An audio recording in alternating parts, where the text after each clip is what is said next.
This program is brought to you by Hungry Jack's and Bunnings Trade. You know, the goal for the season is to try to win the championship. Following up, Ariel Hook 42-point win. Remarkable game.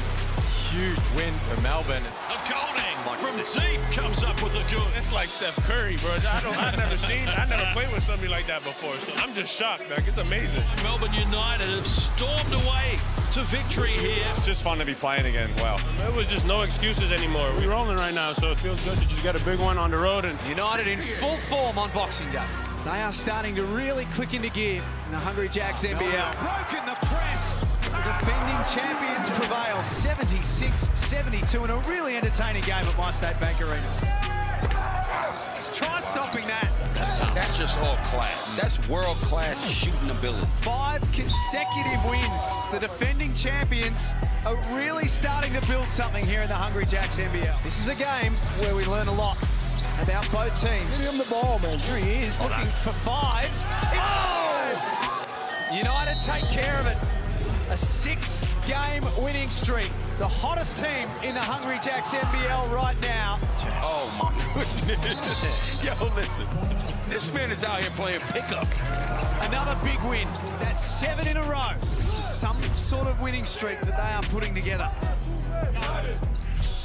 Hello and welcome to some holiday hoops. Hungry Jacks NBL from Nissan Arena in Brisbane, where the hottest team in the competition, Melbourne United, are in town on a 7-win run to face the Bullets. Great to have your company wherever you're watching. Great to be in the company of NBL royalty this afternoon. They've rolled out the red carpet for 3 of the all-time greats, Andrew Gaze, Leonard Copeland, and shortly Derek Rucker. Welcome, guys. Thanks very much, Dwayno. It's a delight to be here for this one, and what a contest we've got. We've got the Bullets coming off a really nasty loss to the Sydney Kings and a white-hot Melbourne United. In this league, to be able to reel off 7 in a row with the equity that they have, Copes, and really it's their defence. Holding team to 73 points at 37% from the field.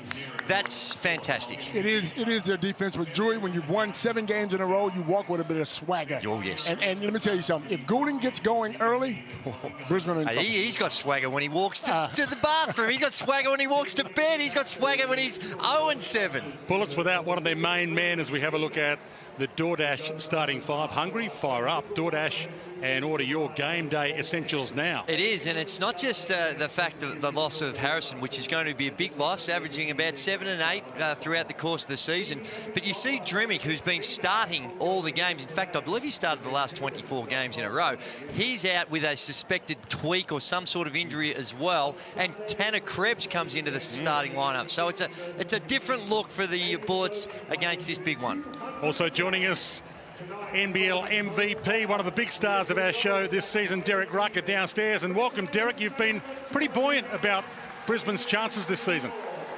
I have, Dwayne, and thank you for having me today. Look, Brisbane have been criticized lately for being somewhat inconsistent. I don't necessarily agree. They've had a lot of disruptions to the early start of this season. And Coach James Duncan, he's new to the competition. He's learning not only the league, but his personnel. Obviously, as you guys have mentioned, they're undermanned today, and they'll be under a lot of pressure to keep up with this powerhouse Melbourne United team. Well, you speak of powerhouse, and we spoke about the defense, Derek. It's been impressive. It has, and look, Melbourne United are strong primarily because of their leader, Coach Dean Vickerman. He does a fantastic job of energizing his team. Obviously, Drewy, they also have the cattle. They have one of the stars of the competition and an all-time great shooter in Chris Goulding. He loves playing in Brisbane. He comes back here. He shoots over 50% from the 3. In a game last season against the Bullets, he went off for 24 in the second half. United are going to be tough to handle today, and they are deep, Drewy. Copes, I know you love this team. I don't know what you think about it, but this is a championship contender despite what people thought in the preseason. Well, let's talk about that depth. They're getting plenty of points off the bench. Oh, it is, and when you've got experienced depth as well, guys that are at the stage of their career, they understand that they've got to play a role. Guys like David Barlow, Brad Newley, and then you throw in Shea Ely, who's in the prime of his career and an international with New Zealand, and Hook Porty, the big fella in the middle. He has gotten better as the season's rolled on, and his roles become way more significant as well. So this is a team that's got great depth, and Dean Vickerman not afraid to use that depth as well. Great to have your company on Australia Day. The NBL acknowledges that Australia Day does cause pain to many Indigenous and Torres Strait Islander people. And today the NBL stands with all those communities and acknowledge that the way forward is through awareness, understanding and reconciliation. So welcome Nissan Arena in Brisbane. These two teams have met 19 times, Brisbane 9, Melbourne United 10. It's normally been close. Melbourne season high in points, 97 points last game in their win over Adelaide. Brisbane in their 4 wins, average 97 points. Both teams have some sharpshooters, so let's hope it's a high-scoring encounter for the big crowd this afternoon. It is. It's a good crowd. And the other one is Isaiah Moss, who's missed the start of the season, played the last couple of games for the Bullets, but he's not going to be available this afternoon as well, I believe, because of COVID protocols. If Brisbane have a chance today, Sobey has to be the Sobey of old, the mad Sobey. You know, the Sobey that didn't make the boomers? He has to come out and play that way, and Patterson needs to play that way as well. Ball in the air, underway. Packed Nissan Arena in Brisbane. Great crowd, huh? Yeah, absolutely. Where else in the world would you rather be? In Brisbane, watching a game. Maybe a few other places that just every now and again. Come on, Daisy. What's wrong with you guys? Where would you rather be, Daisy? I want to be here watching the hoops. That's where I want to be. You two can argue all afternoon. I'm looking forward to it. I hope you're coming off a game of golf this morning. You can continue arguing about that. Pocket picked straight away. Straight to the bucket. And we've talked about some of the stars in this lineup. Haven't talked enough about Matthew Dellavedova. Well, what about the defensive pressure? This is what he's renowned for. And I think we're going to have to see Jason Cadee pretty early on if they're going to deal with this type of extended pressure. Get another ball carrier in there as Lamar Patterson just steps up and splashes the 3. Gets his confidence going right from the second possession. They're going to need that all night long, let me tell you. Different lineup if Lamar is in that kind of form. Caleb Agata, who's found his form. And Chris Golding with the fake, arguably the best player in the comp. Couldn't get that to go. Robert Franks, when he's firing, can light it up. Hands it to Lamar. Heat check. Sobey, great rebound. Straight to Franks. Bullets, second chance with it. Dellavedova. Franks, fadeaway 2 attempt. Air ball. Salt pulls it back out. Sobey, all part of the grand plan. Well, they're the ones, when you're coming off second shots, albeit that it was an air ball, those closeouts and the quick kickouts for the 3 ball, they're one of the hardest to guard. Delhi under the bucket, little up fake from White, and Franks pulls down another. Brisbane are one of those teams, if you let them get going early, you got a problem. And you know what it's like when you're playing a team that's hot, everyone's fired up, everyone's ready to go. Couple of threes. Sobey takes them all on, drives to the bucket, and the layup superb. They are hot early. Well, they're taking advantage of the defense here. They've been able to knock down the early 3 ball, and that time Sobey, that's what he's accustomed to, and that wouldn't have made Dean Vickerman very happy. Nor with that, the turnovers. So Franks brings it down. Patterson again. Crowd enjoying it so far. Lamar tried to flick it back, and that wasn't part of the grand plan. Agata lost it for a second, had to back it back out. Golding, look out. How could you leave this guy that wide open? I don't care if he's coming out of the toilet, I'm standing next to him. There's no way he should be that wide open, Gaze. Well, that's true, but in that semi-transition, that your defensive transition where you got to be really keyed into him, and that time they weren't. So long as he's washed his hands first. Yeah, that's generally. Another drive to the bucket. Great to have 3 of the all-time greats with us. How easy is that, Dwayne? 2-time championship winners Andrew Gaze, Leonard Copeland here, and Jerry Rucker downstairs. It's unusual for Melbourne United to be able to give up these straight-line drives to the basket. You're absolutely right. You best believe Dean Vickerman will get it fixed. You better believe that. Luala Chulp down low. And he's going to be a handful, and that's where you're probably going to miss Harrison the most. Now, I know Jack Salt, he's got some rim protection instincts, but here's that help. He's in the middle there tough one, but there's the switch and just bullies his way to the basket. Achul. You're in that drop situation with Salt, Copes. You kind of got to meet him earlier and hope for the third man rotation rather than allow him to get that deep. Absolutely, because Big Joe, when he gets that ball, he's looking to shoot it at any time of the game. He's been on fire, Joe Achul. Krebs. Hassled by Golding to Salt. He won't be putting it up from there. Lamar might, if he can find some space. Floater off the glass didn't work. Nice rebound, Salt. And the hook was magnificent. The big fella on the offensive glass. Shaili backs it back out. Jack White. Shaili from the top for three. Few there for the rebound. Krebs a little touch on it, knocked it to Patterson, to Sobey, quickly down the floor. Patterson takes on White, behind the back, off the glass, draws the foul, puts in two. That's a grown man move, I think. It is, using his size and his weight. And his girth. But the thing about it is that yet again, it's off the bounce. We've seen it now, three players. Sobey got into the paint, Krebs gets there, and this time Lamar Patterson just bullies his way there with not a lot of help, just really relying on a individual coverage. Downstairs, our three-time NBL All-Star first team, Derek Rucker. How are you seeing it, Derek?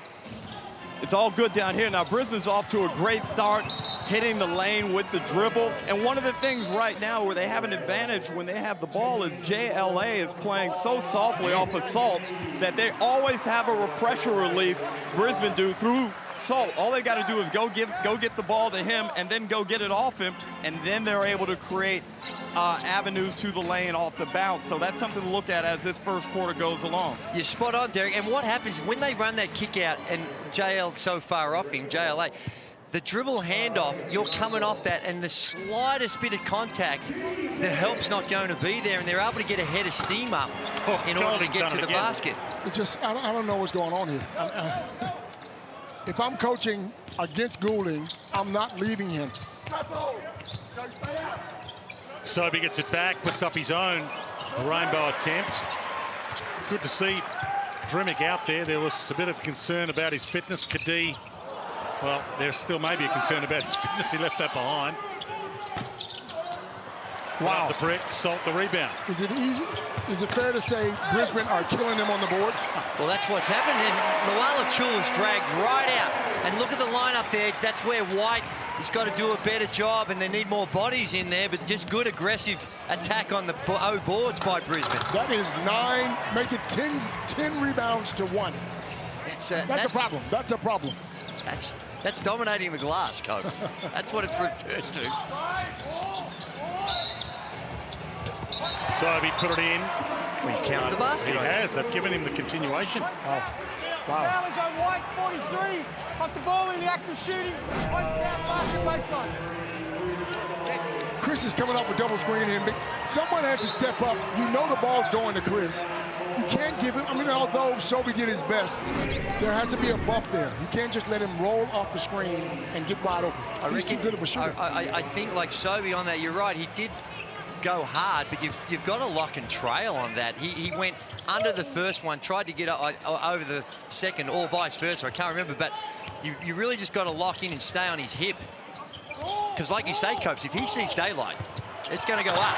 Chuan Ching Lu on the floor, instant impact. We got a lot in common. I wore number 21 in Brisbane as well. That's my brother. You were tall, but not 7'5". He's the tallest player of all time in the NBL, Chuan Ching Lu. And his form's getting better and better with each passing week. Illy hands it off. Speaking of form getting better and better, Ariel Hakpore, 19 years of age, is flying. Here we see the penetration by Patterson. Somebody's got to bump him, don't they? Well, Hukparty sort of in no man's land. You've got to make a commitment, bigger hands. You do have to offer some sort of help. But that roll to the basket, you throw it up there anywhere 10 feet and above, and he should have an advantage with his size. Porte from the line. 68% from there. And he has given them something. NBL next star. Patterson. Good contest early in front of a good crowd. Lamar. Got a deep bag of tricks. Wow. They're showing them how deep.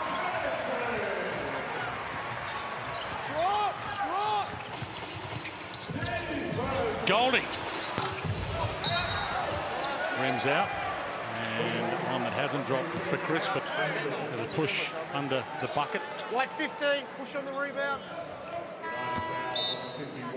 It is, and you speak of Chris Golding, as we see Deng Deng checking into the game, but certain teams you love to play against, and Golding averaged more points against the Bullets than any other team last year, and shot the through ball at an amazing 55%. Wow, that's amazing. Against this team. So certain teams you just feel comfortable against. The numbers would suggest Chris Golding loves playing the Bullets. Patterson hammered on the way around. Great player for a long time, looking for his 12th straight win. Chris Golding, last 4 games last year, missed the 2 losses early this season, played in the last 7 wins in a row. And as Gazy said, in hot form, last 2 games, 7 threes, 6 threes in those games, so he can light it up from outside. Kadee feeds it in. Patterson, single-figure shot clock. Almost good enough to make it work, and the big guy, Juan Qinglu, tried to rake it free. He thinks he got all ball. On the arm first. Well, Patterson's been aggressive. He's 3 of 6 from the field. He's got his 7 points, and Matthew Dellavedova, as we've said, is one of the best at trying to guard and be physical with those bigger guys. But Patterson, in that last one, although he came up short, had a good advantage down low. And that's our boy. There's our boy. Yes. We spoke about teams changing their defense for Dellavedova. Drew, you seem to think teams won't do it. Let him knock down a couple of these threes, and you best believe. Kadee got Illy in the air and made him pay. Well, that's right.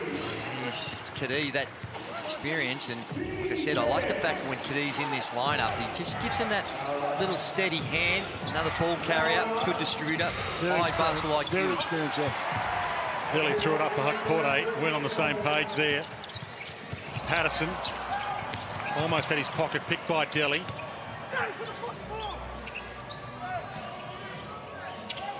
Kadee, Patterson, double team, tried to feed it back out. Drimmick saves it, hands it back over. Deng Deng.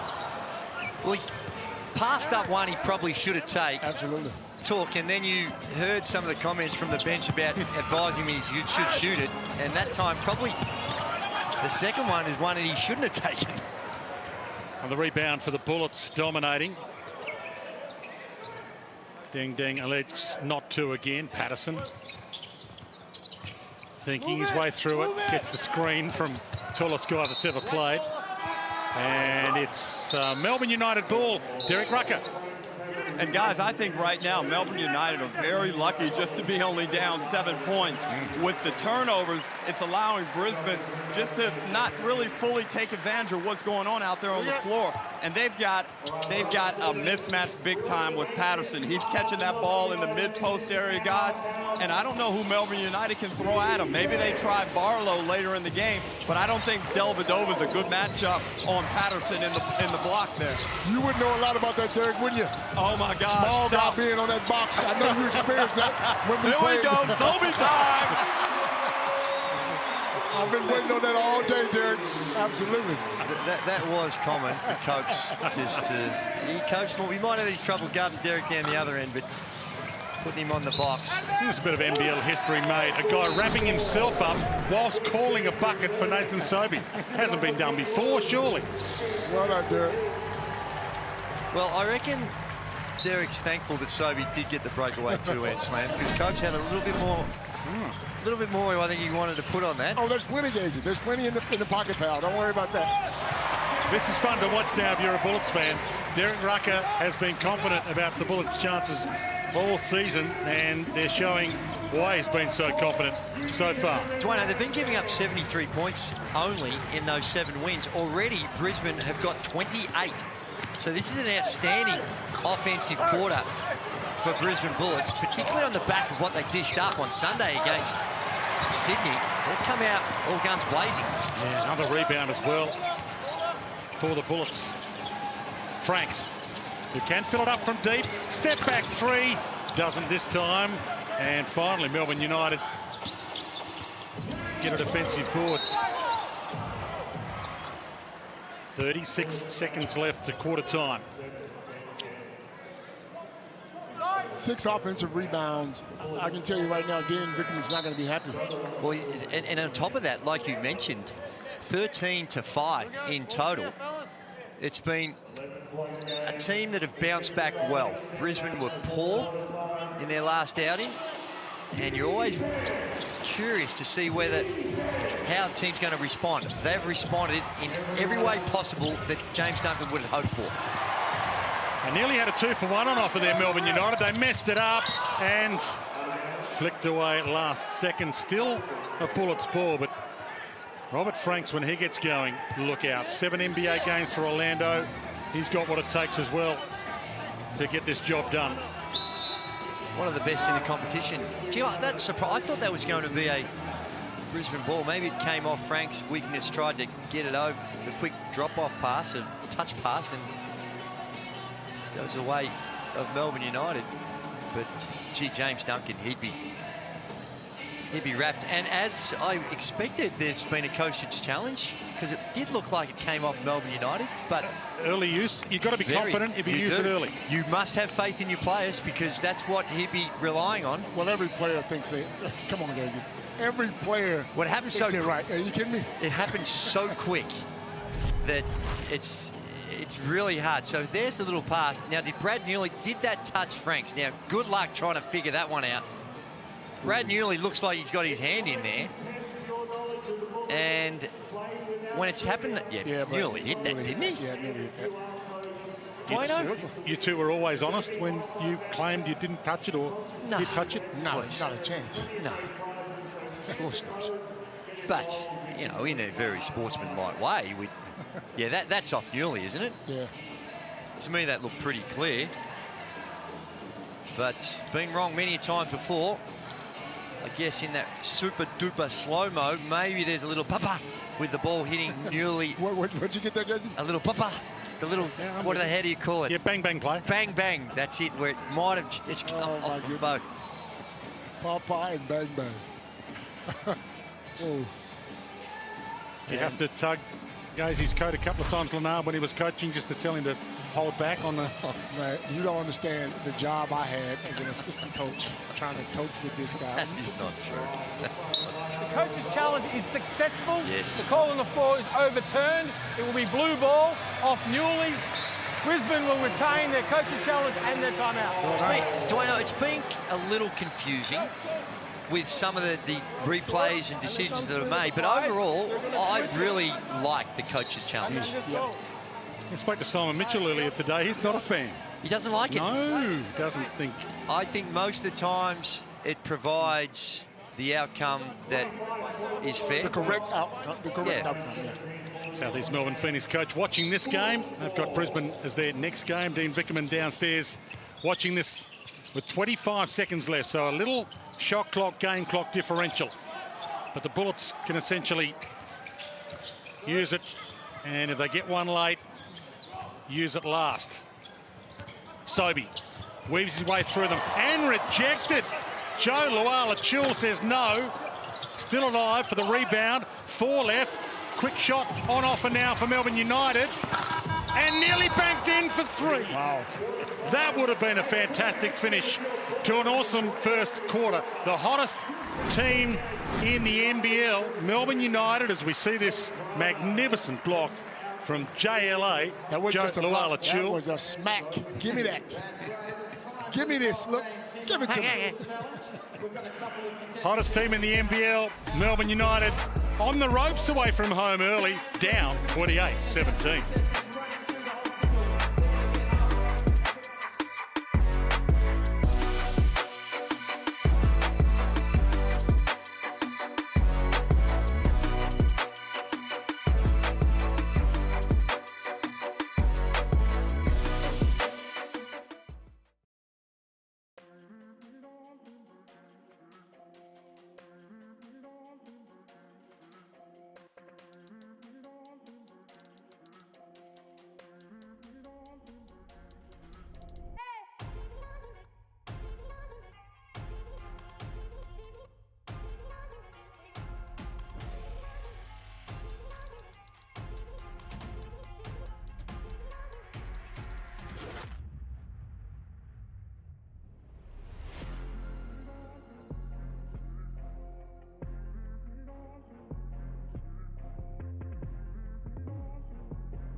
Quarter time, Nissan Arena in Brisbane, big crowd in, and exactly what they wanted to see in the opening quarter from their guys. 28-17. Nice little buffer against the hottest team in the comp, coming into their house looking for an 8th win in a row.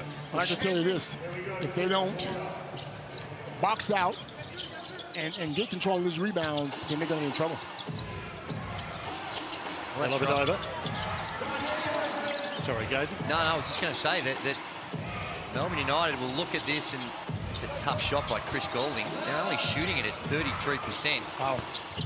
You mentioned Barlow getting back out there. Speaking of rebounds, 2 offensive rebounds. Make it 3. Well, let's make the numbers look a little better. And it finishes with a Dellavedova 3. Well, that's catch up, and straight away, that would alarm bells would be ringing. And as a coach, you'd be happy with that. Like I said, 33% from the field in that first quarter. So clearly their offense has got some issues, but I think Dean Vickerman would have been focusing more on talking about what they're doing on the defensive end. Only 28 points, and straight away, after 4, was it, consecutive offensive boards, James Duncan wants to have a chat about it. So that's fine. That's fine. Everybody, listen, this is all about hitting the body. You guys are doing a fucking incredible job of playing great defense. We need to finish off our plays. If you got to get a foul on it, get a foul so we can set our defense. All right? Slim, until we get the ball, you can't be out here trying to go into transition. You got to be in this area getting those loose ones. Really important. Here, PB2 or PB3, what do you want? PB3. Here we go. James Duncan, they're just very early in this second quarter. In fact, only 1 possession. And he's called a timeout to make sure they take care of business on the boards. They had their advantage, like you're alluding to, Coach, by the work they're doing on the glass, and you just do not want to give that up. And those long rebounds are the ones, and he was calling out weakness there, just didn't want him to basket hang and run out too much, and got to be there for those long rebounds. Ding, ding. Robert Franks. Barlow, the man, trying to worry him out of it. Gets into the paint, poked his possession away, and straight back down the other end, nearly, but rejected. Getting up. Nathan Sobey tried to get it out of here in a hurry, and I think it's still going to be a Melbourne United ball. Or is it? They call offensive foul on that? What do they call? No, it's just a block. Oh. Has to be just a block. United ball. Simple call. No, it's an offensive foul. Oh. That's why we pay you blokes the big bucks, just to argue about it. Those 50-50 line balls. Kadee. Franks. Kadee. Barlow showing some respect to him. Again, a turnover. Patterson tried to feed it inside. Chris Golding on a mission. Hands it up. JLA again at the bucket. That's good running by Lawala Chul. Good find. Little shovel pass in traffic by Golding, but great reward for when the big fella runs. Always nice to reward him, to encourage him to keep on doing it. And this is when Brisbane gets in trouble. Tough shot, giving up offensive rebounds, turning the ball over. You can't do that with a team like Melbourne United. Nearly called for that foul. White ball. Blocking.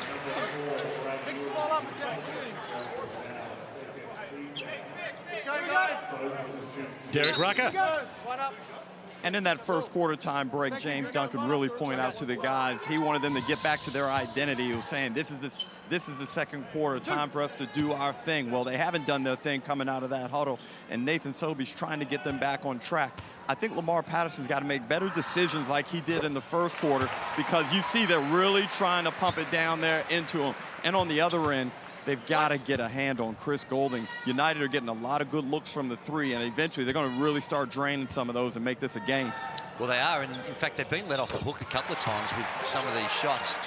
that you'd normally expect them to make. And just trying to figure out Melbourne United about what their matchups are going to be. We've seen them switch a little bit, trying to deal with Patterson, and Brisbane recognising that advantage, and it's interesting to see if they continue to go at it. Dellavedova with Kadee, likes his chances. Can't get it to drop. Another rebound, and Joe Luala-Chul misses the bunny from under the bucket. Stepped on the baseline, out of bounds. After getting 2 offensive rebounds. That's going to be a problem for Brisbane if if Melbourne United continue to get offensive rebounds. That's going to be a problem for Brisbane.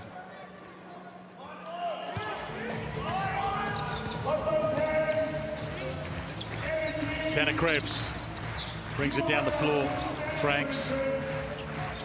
Sobey back to Krebs. Who does he want? Shot clock single figures. He loses it.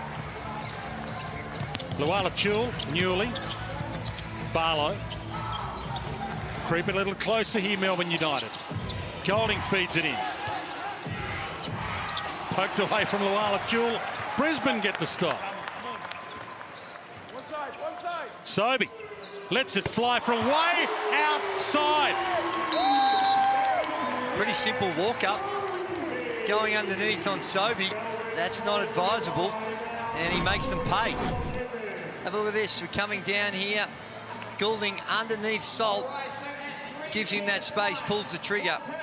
And yeah, that's a bit too easy. Nothing but the bottom of the net. And I reckon that's what Dean Vickerman would be saying. That's not in the scout. That's not what we were talking about. We want to make sure that we put some ball pressure on Sobey. The matchups and the lineups here, you can see both teams going through and trying to figure it out. They're giving Newley an opportunity now on Patterson to see if they can't slow him down. And he's slowed down, but Sobey's picked up the slack, 14 points. And generally when you have a guy guarding a guy like Goulding, you spend a lot of your time playing defense. You're not as good on the offensive end because you're using all of your energy. Because Sobey's found a way to get going offensively and do a good job on Goulding. Been a superstar, Nathan Sobey. One of our bronze medal boomers in Tokyo. On the floor in this one this afternoon with Chris Goulding and Matthew Dellavedova. Third in NBL MVP voting last season, Nathan Sobey. And as Leonard Copeland said in the intro, when he's firing, different bullets line up. It is, and I reckon another key factor when you just look at the game so far for the Brisbane Bullets is their turnovers. Now, so far tonight they've got the 6, but it's been in their losses they've had 15 turnovers or more, and when they've won, they've all been below 15. So if they can take care of the ball, it's an indicator. It's a pretty obvious one too. And if you're coughing it up more than 15 times, it's going to be hard on your defense. Jack White takes them all on. Unsuccessful. Another big rebound pulled down by Robert Franks. Back to Nathan Sobey.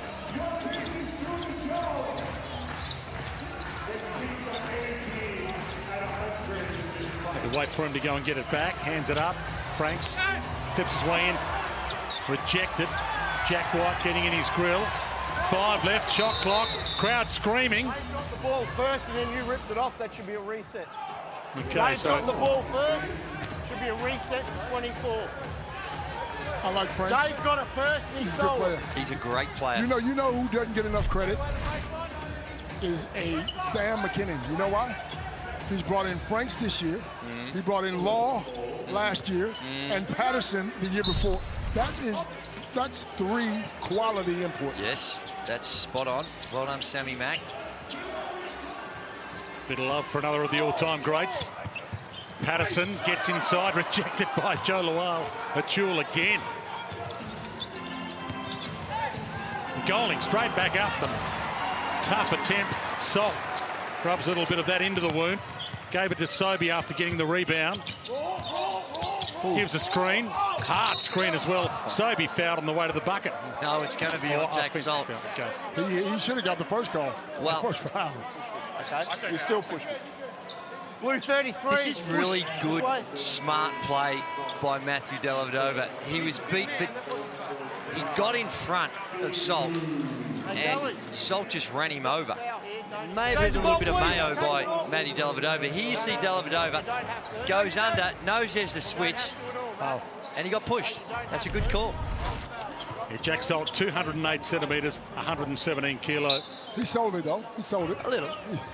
He did a good job. Fine line between selling it and putting too much mayo on it. It is. There is, Dwayno. It's a valid point. It's the truth. Golding from the top for 2. Beautiful to watch. See, they're trying to not let him go to the middle. They're trying to run their push blue where they don't let him come to the middle, and the defense is way off. It's hard if you get beat out for the guy guarding the screener. Sobey from way outside again. Here is Matthew Dellavedova. If you're new to basketball, watching the NBL for the first time this season, 447 NBA games worth. Matthew Dellavedova to Chris Golding, one of the big stars of the comp, filling it up on cue. And that's what you can't let him do. Make one shot, and they go back to him again, you know it's going up. And the way he's playing is going in. And ripped away. And ripped away back again. Well, what you saw right there and what Delly did is what Jason Kadee had to do down the other end. Exact same play. Little dribble handoff. There it is there. You see the big fella down low. When you've got Golding coming off, there's no help. Excuse me, it was Tanner Krebs. Not take that back. It wasn't Jason Kadee on that one. But down the other end, you saw Dellavedova on the exact same play. The little dribble handoff fighting over the top. He's strong enough to stay on his hip, get a hand on it, blow the play up. Shaili takes on 3. Lost it. Franks takes on Golding and dropped it. Wow. That is all class. One of the reasons Leonhard Copeland likes him so much. Golding for 3 again. That's a heat check shot. And the tip in from Jack.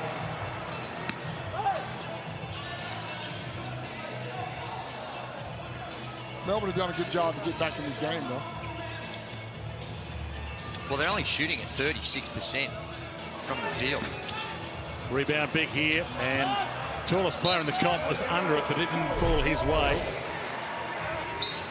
Here's Brett, the cameraman. That's the sort of commitment that our camera person has to make sure that we bring the game to the living rooms around the country. You trial them out, don't you, if they flinch? Of course. In that situation. See you later. Our men and women, they don't flinch. You're not for us. Derek Rucker downstairs. Obligations to the people. Nice job, Drewy. Hey, Coach, did you hear Drewy talking about Tamari basket hanging and trying to leak out on the break before? Anyway, I'll leave that out there. He's an expert at that. We know about that. When you've got the greatest rebounder in the history of the game, Mark Breaky, wiping the boards, you can afford to do that strategically, Derek. Fair enough. But check this out, guys. Hey, the vibe is gone out of the building. Melbourne United's done a very good job in slowing this game down. The Bullets have only scored 6 or 7 points this quarter, and they've got it more into a half-court game, but Brisbane haven't been able to control their turnovers yet, and that's killing them. Hey, D, when you're down there too, as we see great work on the glass by Jack White, can you just pay attention to what's going on with Agata? He was averaging a little over 22, 23 minutes a game, somewhere around that area. He's only played the 5 minutes in this one, only had the 2 shots. And here's a guy that had, 15 rebounds in a game and was putting points up. Just not sure why it seems like the last game and this game, he's not involved as much. Well, he looks a bit low energy, Andrew, and I noticed that in the first quarter when I was observing him on the bench. Just looked, you know how you get that hot lather and you're excited to play and you look like you're vibing? Yep. He does not look like that at the moment. I don't know what's happened. You know, Coach Dean Vickerman maybe wanted more out of it. Who knows what's going on, but certainly he's a vital part of their success going down into the season, and whatever's going on, he needs to make that adjustment and get back into the game. Even right now, defensively, he just doesn't look juiced up like he has been through the season. Yeah, nice call. We'll keep an eye on that, guys. Well pointed out. Kadee to Sobey. Pocket pick by Hook Porty. Hook Porty, how about the work that he was doing there? Who was that? Hook Porty, and the way in which he was able to slide his feet and make sure that he doesn't get beat. That encourages you to be able to switch with a lot greater confidence when you've got a big that's able to contain the penetration like that. There he is, Ariel Hukporti.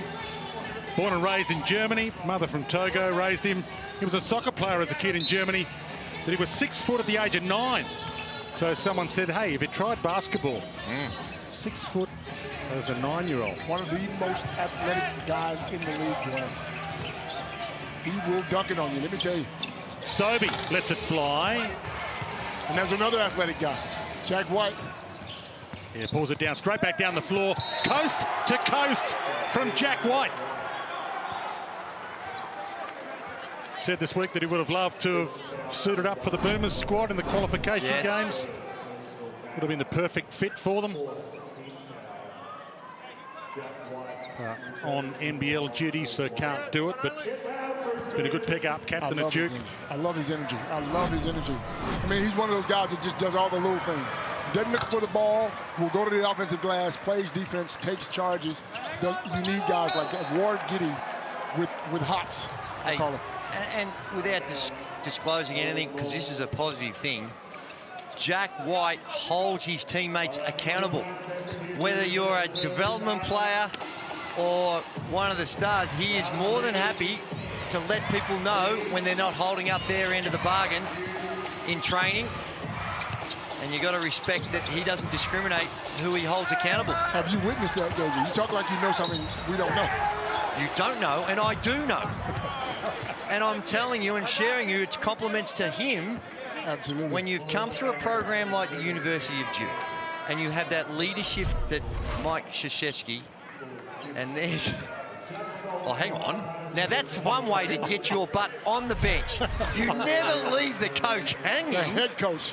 The head coach. That's all right, Vico. What about our video, guys? You're just wrapping the guy up for the team aspects in his game. And then he just goes and lets me down without sharing the love to the head cocker. Unbelievable. Very funny. Ariel Hukporti at the line. Brisbane will let themselves down this quarter. Derek spoke about it. There's no way you can let Melbourne United get back in this game before halftime. Turnovers, bad shots. All tied up at 35 each now after they were 11 up at quarter time, the Bullets. Patterson. White gets it out of his hand, gets it to Kadee. The screen, Illy in his grill. Double team, Kadee. The impossible shot that he put up was never a chance. Gee, a couple of bodies spilling. It's a 4-on-4 at the other end. And there is Ariel Hukporti in full flight, the big guy. Wow. What a turnaround. What a turnaround. Well, this is more what we've come to expect from Melbourne United. In the first quarter, they gave up 28 points. And with a couple of minutes remaining, they've only given up 7. And down the other end, with those stops, it generates transition baskets. We saw Jack White slice through the defense of players who before, this time down a little past Hukporti. And it's the two-hand stuff. It's gonna be here. Oh. Southeast, okay? Jack, you're here. Okay, Chase, you're here. Sorry, Chase, you're here. And then who has Trim, you're here. Okay, Dang, you need to get him open. LP, you're coming across. Hit him. All right, as that happens, you're going this way, AD. As that happens, you're coming hard in this area to the 45. Jack, you're coming to set this. Step up and roll to the basket, all right? And then you can try to get on the rim. One time here. But we need to get the ball in. Hey, the group they're playing is just a go-getter group. They're not that skilled, but they just get after it. Don't forget you can win our $50 Kmart gift card thanks to our Kmart fam Cam. And today's winner, Lindsay Hovey. Kids enjoying the Brisbane Bullets as always. They would have enjoyed the first quarter, not so much the second quarter, but there's a lot of game left in this for the home team. And they were a-dancing early, the Bullets. We have seen this a bit with Melbourne United. The first quarters, they come out, teams hyped up to play against the defending champions, put some points on the board. But boy, when they switch on their defense, It is hard to score against Melbourne United. Look at this, up and in. And almost another turnover.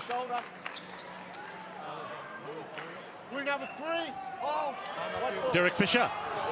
Sorry, Derek Fisher. What is going on here? I wish. Give me some championship rings. I'll take them. Thank you. Thank you, Dwayne. Hey, look, when you have a good coach, keep him.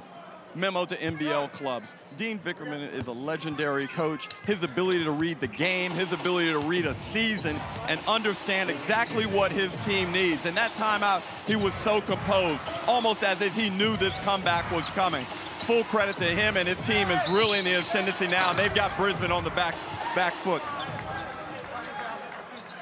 Dean Vickerman is up out of his chair, barking the instructions. 2 minutes left in the half. A lot of that is experience. Dean's been around for a long time. Absolutely, and a lot of it too is when you got to have the cattle. And he has got outstanding cattle to work with, but the way in which he brings it all together, molds it to... Well, look at this lineup. That's four out of the 5 are coming off the bench, and they're playing like they play major minutes. Well, you both mentioned it pre-game. The depth of their roster and the bench points. And the hardest thing is to get everyone to buy into that, because it's about minutes, it's about how many shots I'm getting and all those other elements. And to keep everyone happy, you've got to buy into that system and that culture. And it's not for everyone. That's right. Drimming. He wants to go coast to coast. Kadee. Big 2 minutes here. Bullets were 11 up at quarter time. Kadee back out from way outside. Ding Ding hasn't found his range just yet. Illy. An offensive foul against Ariel Hookporty. Hookporty, just a little movement, and it was the quick flip. So he goes one way, then comes back to the other, and just almost didn't have time to go reset, and got caught with just the slightest of movements. They just can't score. Brisbane cannot score. Franks. Patterson. A double team, drew the foul. White 14. He does that well, doesn't he? He does that well. It's his body, his strength. Absolutely, and that time the matchup seemed right. Jack White was on him, and the little dig in when it was a second or third bounce on that low block, but such is the experience and skill of Patterson, he's still able to find a way to get to the rim and draw the foul. And these are much needed free throws. And Patterson, for all the great things he does, is only a 60% free throw shooter. And he's talking about helping you throwing his head. Okay, John, thank you. 28 to 17, 28 of 17 of 28. Come in. James Duncan having a few words to the refs. He's been better previously than this season, Lamar Patterson, 74% from the line. So he's having a down year at the stripe, but a better year on the rest of the floor than last season. Dellavedova. 1 minute left to half-time. Agata gets some space. Can't make them pay. Salt was there for him. Agata gets another chance to try and bank it in. And Brisbane will get it. Dean Vickerman's not happy about that second shot. It's easy to see why Hookporty is on the radar of NBA teams. That body, up and down. Now, he's raw of NBA standards, but just a young man. And this experience he's having here in the NBL is going to serve him well for whatever lies ahead. Sobey hands it up. Jack Salt under the bucket, draws the foul, shows his strength, and gets the crowd up.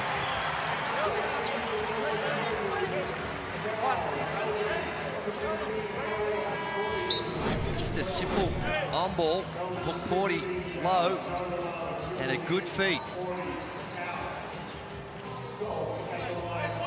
And that time, if you're going to do that and you're in that drop situation, a guarder has got to be way more determined to get over the top. Just created a 2-on-1 situation with that defensive strategy that they're using. That was the third foul on Wood 40. The way he's playing, that could hurt Melbourne United early in the third quarter. Golding, good feed, and kind was Joe Luala-Chul. Could have put some more venom in it than that. So Hook Porty will finish the half on the bench. James Duncan still having a chat. James said, I'm so confused. Somebody help James, please. Little shot clock, game clock differential. Kadee on the back pedal lets it fly. Last chance, wrong guy to give it to. Wow, Chris Golding missing one. Normally that's his moment. Last shot of a half, last shot of a game. But this is a game. 40 plays 41 at the half. Big second quarter from Melbourne United, chasing an 8th victory in a row, the hottest team in the comp. And the Bullets coming into this with a home game and a big crowd and an 11-point margin at quarter time. So a massive second half still to come. Don't forget tomorrow night, Illawarra and Perth. Boy, is that going to be a ripper. Could even be a finals preview, that Illawarra and Perth tomorrow night as the Hungry Jacks NBL continues. Derek Rucker. All right, Lamar, 9 points and a couple of rebounds for yourself. Big lead in that first quarter. What turned things around in the second? They just got more physical than us. We slowed down and started making mistakes, and that was due to their physicality. Second half, we got to come out and match it. Strong job on the boards by you guys. Turnovers, how can you correct that in the second half to get this game back under control? Just be strong with the ball. Be decisive out there, know what we're doing. I felt like we got a little stagnant, got a little confused, and like I said, it was getting physical. So as long as we come out and match that, we should be in good position to win. All right, best of luck in the second half. Back to you guys. Thanks, Derek. 12-point turnaround in that second quarter. Melbourne United from 11 down to 1 up. Stick around. The cream of the cream to talk you through it at halftime. Leonard Copeland and Andrew Gaze.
Hungry Jacks halftime highlights. Plenty of Bullets highlights in the opening quarter and quite a few Melbourne United highlights in the second. Been a good game to watch. 1 point, the margin at halftime, 41 plays 40. It is, and a lot of credit to Melbourne United in that second quarter. The game was transformed, and it was transformed primarily on the glass. In the first quarter, it was all Brisbane on the boards, and they dominated that category. In the second quarter, Coach, 6-17 was the rebound count in favour. So it was a complete transformation, and also the turnovers. Brisbane were taking pretty good care of the ball. They've already got 10 in the first half, and those turnovers lead to plays like that. They can get out and run. Chris Golding and Matthew Dellavedova leading the way in the scoring. Sobey was great, and Patterson, a lot of that Patterson work coming into the first quarter. But alarm bells be ringing for the Brisbane Bullets because of their shooting tapered right off. And when they're not shooting the ball and then they're turning it over and not rebounding, that obviously is a bad combination. And the thing that sticks out to me, beyond just the rebound, is just the intensity dropped off with the Brisbane Bullets and the turnovers. As I mentioned during the call, every single game this season when they've had more than 15 turnovers, they've lost. You can't ignore that stat. They've already got 10, so that they need to take better care of the basketball, get better shot selection. And whatever Dean Vickerman said in the first quarter at the end to fire those guys up for the second quarter, it worked because you see the major difference. Well, Derek Rucker highlighted the importance of Nathan Sobey. How have you seen it unfold so far, Derek? Well, Sobey did a great job in the first half of providing energy. He was on the rim. He was finding space outside the three and knocking down his shots. He and Patterson did a great job of energizing the Bullets offensively, put Melbourne back on their heels on the defensive, and got Brisbane out to a nice lead. And look, they need better contributions, though, off the bench. Dang was a -12 in 6 minutes. Anthony Drimmick was a -9 in his time on the court. So, guys, if Brisbane can get some energy and some productivity off that bench, they should be solid in the second half. I think Franks needs to pick it up a little bit as well. I mean, his size and the way he goes to the glass, they probably need to try to post him up a little bit more and get him the ball. He only had 4 points in that first half. Well, he's a very good player. We see his versatility, but maybe, Coach, this isn't the game for him. You know, he has a tough matchup. JLA is in there blocking up the keyway, so perhaps Franks needs to flow it out a little bit and let Patterson get back on the block and be successful like they were in the first half with that matchup.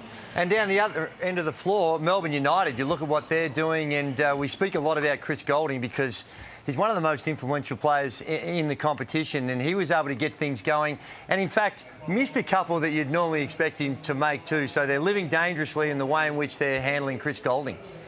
Well, Drewy, Golding kept him in the game in the first half. Things could have been real ugly for Melbourne United had he not knocked down those threes in the first quarter and just kept it within 10, 11 points. But look, now is danger time for Brisbane. They can't allow him to get going. And if I was Brisbane, I'd look to isolate JLA up on the offensive end, get him in the high on balls because he had a tough time defending out there. But Melbourne United are a very experienced team. Jack White came off the bench and gave them the punch that they needed. Look, it's going to be a great second half. I don't know which way it's going to go. I know you guys got your Melbourne bias down there, so I know which way you're headed. But hey, let's see how it goes, guys. Just expanding on what we were talking about during the coverage too with Agata. Yeah. Now, here's a guy averaging 25 minutes a game, averaging 15 points. He's yet to score. Now, that's a bonus because they take a 1 point lead, but just hasn't looked quite the same, and the rotations have been a little bit different these last couple of games for Agata. And, you know, looking at him for the first time in real life, Drew, he is an impressive athlete. Not as tall as I thought he was, but very well put together, muscular, athletic. But a lot of these Melbourne United guys are like that, but they need Agata. Dellavedova needs his physical presence out there on the floor just to take some of the physical burden off of Delly. You know, Delly's out there busting his butt. So, hey, Agata's got to pick it up. And, look, he's a class player, as you guys know. It's hard to hold talent down. As Brett Brown said, hey, talent always prevails. Derek, great to have you downstairs. Thanks for your time at halftime. I could listen to you three guys have a chat for an hour and shut up. But we've got second half to go, so I'll be shutting up a bit in the second half. How much fun is this? 40 plays 41. If you'd like to be able to play like an Andrew Gaze or Leonard Copeland or Derek Rucker, you can. Bunnings Warehouse giving you the chance to win your very own court at home. Enter now at win.nbl.com.au/Bunnings.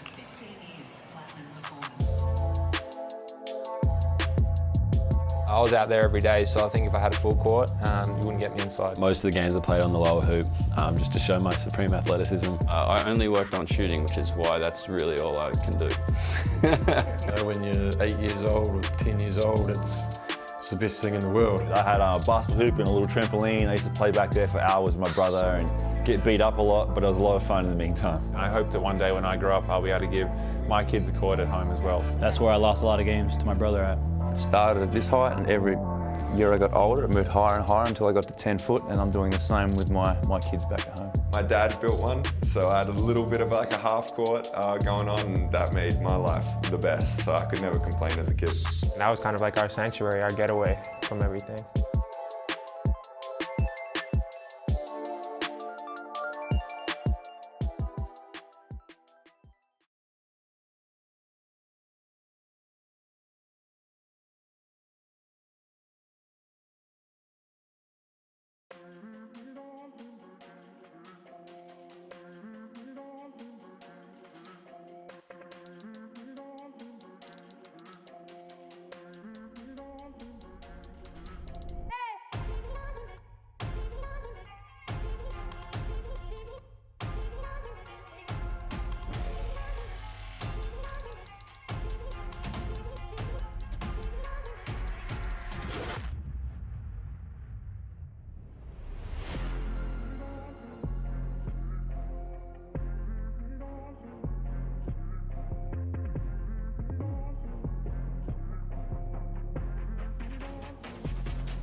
Big crowd in Nissan Arena in Brisbane. Second half underway, 1 point game.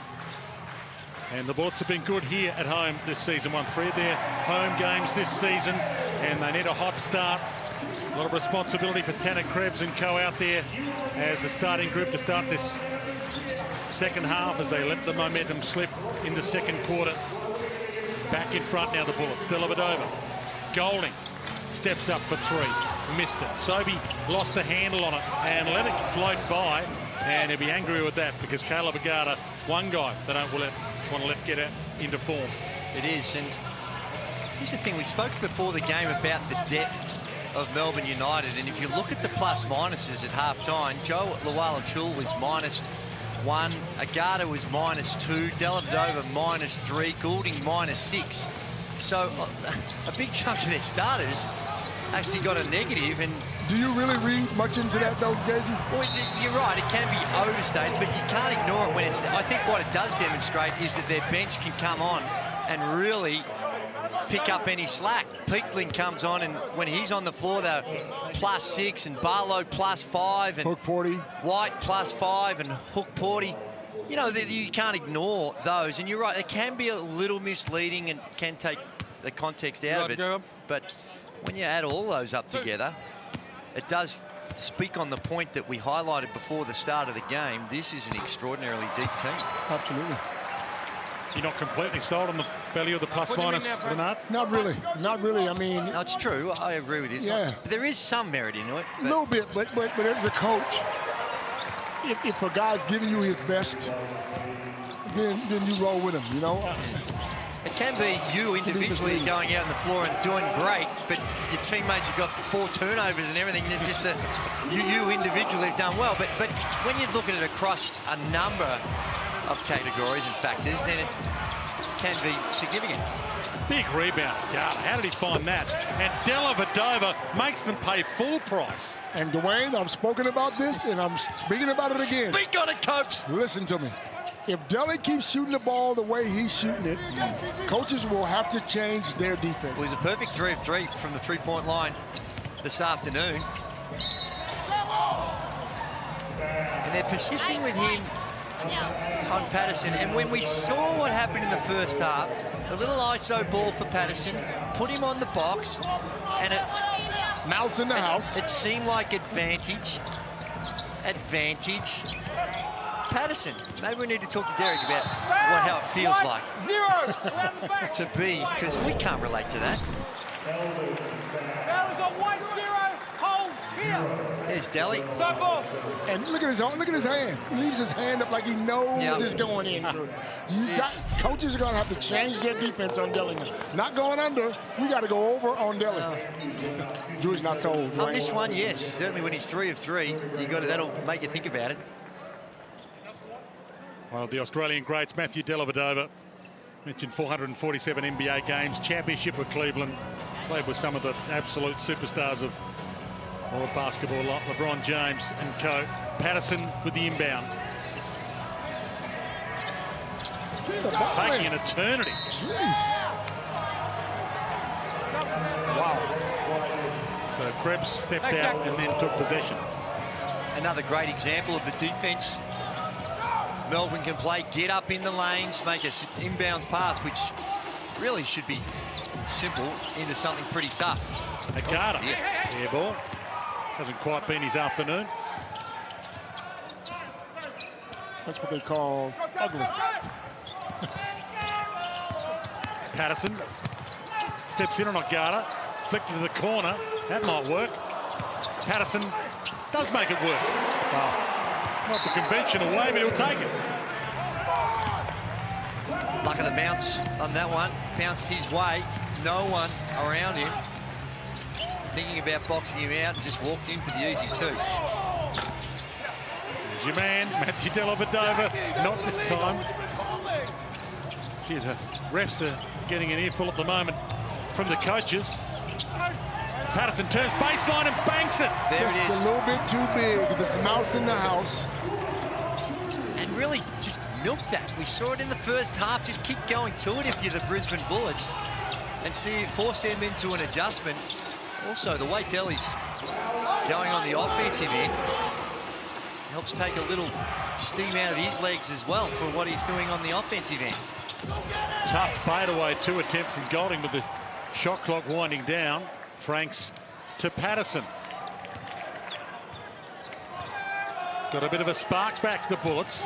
Franks. I still think they got to get Franks a little bit more involved offensively, though. If they're going to beat a team like Melbourne United, Franks has to get involved.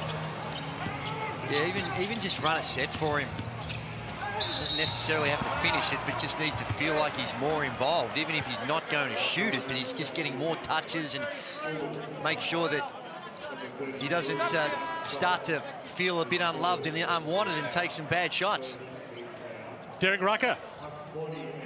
Yeah, and I've just been watching Caleb Agata just to see what his body language is like, and certainly based on what I've seen on TV in various games, he just doesn't look into it, guys. I don't know what it is. Like, it's a fairly humid day up here, and he's one of the few guys that really doesn't have a big lather going. So it's almost as if he was told to play a role that he's not happy with or something. Like, he's not getting the touches that he feels like. Now, that's just pure speculation, but that's also based on some experience and observations over the years, guys. Absolutely, Derek Rucker. I just spoke about that. Agata's not getting any plays run for him, so he feels like, I'm not going to give you all of my energy, which is probably the wrong way to play.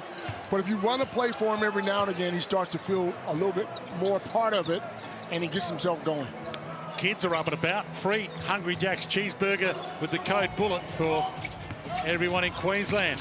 So a little bit of an added bonus there with the 2 missed free throws. Franks hasn't quite been his afternoon either.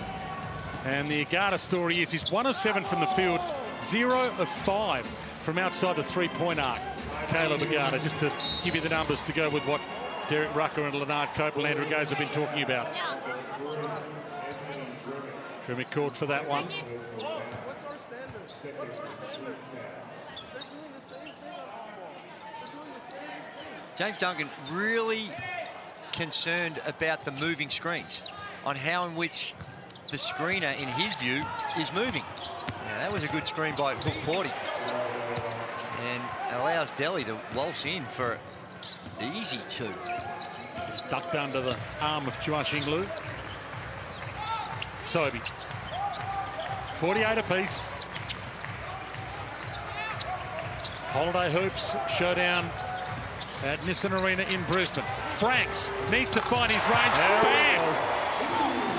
Don't disrespect the pass. That was a Josh Giddey type hook pass from one side of the floor to the other by Sobey. Nice look and nice find to get Franks going. Agata tried to duck under and did duck under Chuan Xinglu. And Big Lou's got to do a better job. If he's going to get to play and be in this game, he's got to be able to protect the rim a little bit better than that last possession. He banks that in nicely on cue for you. Lou came right back at you, buddy. Well, he did on the offensive end, but down this end of the floor, you become a liability if you can't change shots. And maybe James Duncan screaming at the officials has paid off, because finally in his eyes, gets a call on Hook Porty. There it is there. And there it is, that's a foul. And that is a foul. In moving screen, correct call. He's actually begged for that the whole game, but that was a good call. I mean, now Hook Porty's got 4 fouls, and that hurts them. And if you're Hook Porty, that's where, when your experience kicks in, you don't give the officials a chance. You plant your feet and let the coach scream at the ball carrier for not using the screen, rather than trying to go out of your way to help your screener, help the ball carrier. Well, that's what the big guy's there for. Chuan Xinglu rips down that rebound. No chance of anyone outreaching the 2.25-metre Chinese superstar. Yeah, but look at the lineup that Melbourne United have got on the floor, and this would be based on Big Lou being in there and saying, who's Big Lou going to guard right now? And they'll try and protect. Who's going to guard Big Lou? Well, that's where you've got to be as coaches. If you're going to throw this lineup out there, let's put it pin down and Big Lou, get him underneath the basket and let him go to work. But right now, this is going to be hard to see if you're going to stay in this man-to-man. Both doing the same thing, both stop. All righty. So Dean Vickerman and James Duncan. Little chess match on the floor. Yeah. In full voice. Dellavedova flicks it back. Peedling joins the party. That's exactly what I'm talking about. Big Lou, he don't want to come out.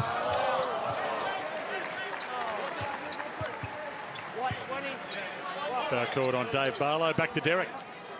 Hey guys, on that last Melbourne United possession, you saw Dellavedova one-on-one against Anthony Drimmick. Hey, under over 30 seconds, the time it would take for those two to erupt into a fight in practice. It's coming. It's coming. I think it's coming in the game. I can see it. Hey, Derek is coming now, watch. All right. Here's the thing, though, with Matthew Dellavedova. His reputation in the United States for his work with the Cleveland Cavaliers unfairly labelled as a dirty player. He's not a dirty player. He's just an out-and-out baller who competes and dives on floor and does what most coaches want you to do, but he's prepared to sacrifice his body for it. Yeah, more than happy to get down and dirty and scrap for it, Matthew Dellavedova, but it was good to see the big guy scrap for it there. Juan Qinglu under the bucket, pulled down the rebound and drew the foul, and he's back to the line. And Drew, you spoke about this. On the other end, yes, he's a liability, but on this end, they can't. Absolutely. He's too big. That is true, but if you're trading 3 for 2s, you're still going to be behind, Coach. So how he can hedge, and I think that he gave him good minutes. In those couple of minutes, because of what he did on the offensive end, he gave him good minutes. But I would have been really nervous if I'm James Duncan about how you're going to stop them from scoring. And if you think the score was adjusted, a Robert Franks 3 has been downgraded to a 2. So 55-53, Dellavedova lets it fly. All right, Delly. Nathan Sobey. Franks. Rebound huge. And the foul to go with it. And the crowd up and about there, rebounding again, has been awesome. It was superb in the opening quarter, and they backed it up in the third. There's our man, ding, ding. Great work on the glass there, Derek. And I'm not sure if you guys saw what happened on the weak side between Dellavedova and Drimmick, but they went at it after that shot went through, exchanged elbows, and I don't know who's going to blink first. Who's blinking first, Drewy? Who's blinking? I don't think either of them. I think they go at it until the officials blink and the officials say, settle down, boys. Have a look on the weak side. There you see Delhi and Drimmick going at it. Little locked arms there, and Delhi. Well, I'm saying 1-0 Delhi because one. And Delhi's letting it know. Showed a bit more strength, and two. Come on, young fella. Had a bit of little something to tell for him to talk about how I was just getting the weight room because I'm throwing you around like a rag doll there, Drimmick. I like the way the ref separated them like a couple of heavyweight fighters. Back to your corners, boys. Nothing wrong with a little rumble in the jungle. Nothing wrong with it. Two fierce competitors. And, you know, you talk about there's 3 Olympians on the floor. There's also an Olympian at the game. Aaron Baines. God love you, Aaron Baines. Great to see you back, getting healthy. And love it to see him back. Who knows, maybe in an NBL jersey, but I'm sure he still has hopes of getting back into the NBA. Long NBA career. NBA championship winning player, if you don't mind, with the San Antonio Spurs. Absolutely. And he's gone through some tough times of late, but great to see him at the game and enjoying the hoops. Got a team for him to slip into? In the NBL? Yeah. Oh, come on. Well, anyone can use him. Absolutely anyone would love to have Aaron Baines, regardless of your personnel. You are still taking Aaron Baines right now. Which team would you rather be coaching right now, you two, to win a championship? Pretty even season. Lots to like. There's a lot of teams out there. I think I like Wollongong just because of their makeup and the way they play and the way they get it up and down. Perth, Southeast Melbourne, Phoenix, to me, look very good. Illawarra, Melbourne United, they're the obvious ones at this point. Yeah, George, you can't take all the things, bro. Just pick, he asked which team. I gave you 4. Which? Meaning one. Which one? Jeez. You gave a couple. Well, no, Wollongong. Okay. I like them all. I really do. The talent that's out in this league is extraordinary. 60-55 as it stands right now. Travel. And travel called. Got some momentum now, the Bullets. Trouble and a charge. Bullets have won 3 of their 4 home games this season. Last 2 home games, they've scored 96 and 100. And they can put a big number on you in a quick space of time. But Melbourne United, the best defensive team in the NBL this season, keeping teams to 73 points a game. This is an intriguing contest right now. It is, and really impressed the way the Brisbane have come out in this third period, because they look like United were getting on top. They reeled in that lead, and just the eye test said that they had the advantage. And Bullets on their home deck. Kadee with the floater on the run. He's good at that. And how even is this competition? I mean, just a few days ago, Brisbane were terrible against the Sydney Kings. And it just goes to show, if you're slightly off your game, you can be highly exposed. But 2 days before that, they were great against the Sydney Kings. It. So you just don't know what you're going to get. Newly. We know this is going up, though. Joe Luala-Chul loves every time the fadeaway 2 there. Every team's had a mulligan this season, though, haven't they? Pretty much. I don't know whether you call the first couple of losses to Melbourne United mulligan. Maybe they were, but they were down on talent. You don't have Chris Golding, one of your better players, but Kova's played a role in that as well. Exactly. You know, so. And schedule. And schedule, yep. Because of the anomalies with games being changed. And guys being out with this. Well done to the NBL and all the clubs and the way in which they've been able to adjust, and certainly the broadcast team. Tyrell Harrison out of this game for the Bullets as well, by the way. So they don't have Tyrell out there. Patterson, shot clock down to 5. Behind the back, step back, 2, long range 2. Rebounds big, pulled down by Joe Luala-Chul. Illy. Shea saw a gap, threw it up. Bullets pull it down. What's Kadee going to do here? Dremming. Ding Ding passed that up. That's a foul on his way. No, it's on Dremming. It was a good drive. He just missed a shot he should have made. Yeah, the 3-ball was open early, but the attack on the rim was just as productive, and he's just got to be able to finish that. It was almost like there's that hesitation. But the game's changed, Gazy. If someone drives and kicks you a wide open shot, back in our day, it was going up. Especially when you got it. Anyway, it was going up. Derek, you got a thought? Well, I mean, Andrew, you're one of the greatest scorers in world history. It's easy for you to say that some guy newly goes on a baseline penetration and whistles call. But, Drewy, you've got to go more from the layman's perspective. You were a great scorer, okay? That's a tough shot that Dang tried to finish right there. I mean, and he just happened to miss it. Yeah, I believe so. It was a contested running layup for a guy who isn't a renowned scorer.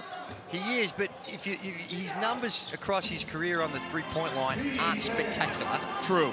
So I think for him, for him to be a big impact player in this league, he's got to be able to make that type of shot when you're going to the rim. I hear you. Golding got 2 chances at it. 1 minute left. Who did put up more shots? You two were arguing. Dwayne, don't even ask that question, Dwayne. Are you kidding me? Are you kidding me, Dwayne?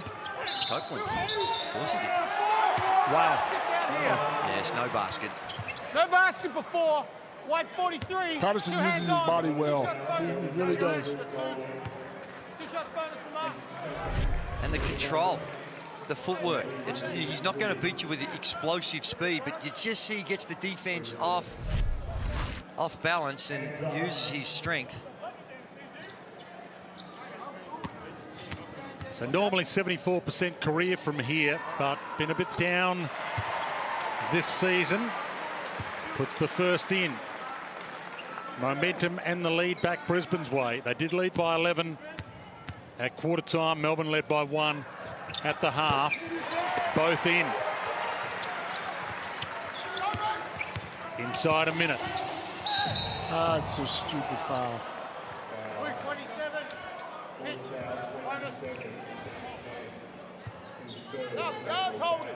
You get through the middle. You see the score quarter by quarter. It's that second quarter by the Bullets, which is a little bit of the anomaly. They've had going pretty easy here. The concerning thing, if you're a Brisbane Bullets fan, is Melbourne United have been unbelievable in last quarters on the defensive end. And their last 5 wins have all been on the road, Melbourne United, so they don't mind being on the road.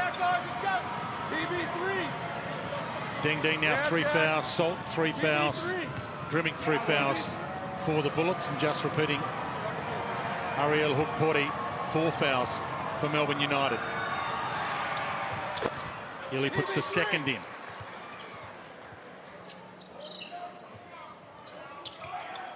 Patterson. Drimmick.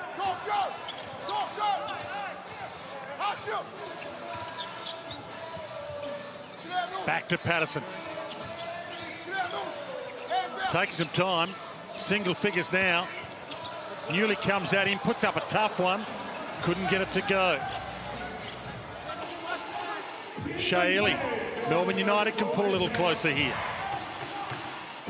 I'd love to see, is Sobey injured? Is he? Let's hope not. Joe Luala missed it. So last roll of the dice for the Bullets. They can extend their margin. Lamar Patterson has the fate of the Bullets for the remainder of this quarter in his hands. Throws it up to the corner. That might work. Didn't on the buzzer. Hasn't quite been his range for Ding Ding. We'll check on Nathan Sobey. But this game, living up to the billing. It's going to go down to the wire. The Bullets trying to stop Melbourne United's run of 7 wins in a row. A quarter to play.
Big last quarter coming up from Nissan Arena in Brisbane. Melbourne United will lose top spot to the Wildcats if they lose this game, and the Brisbane Bullets still hunting down a spot in the top 4, and a win here and make it 4 or 5 at home this season.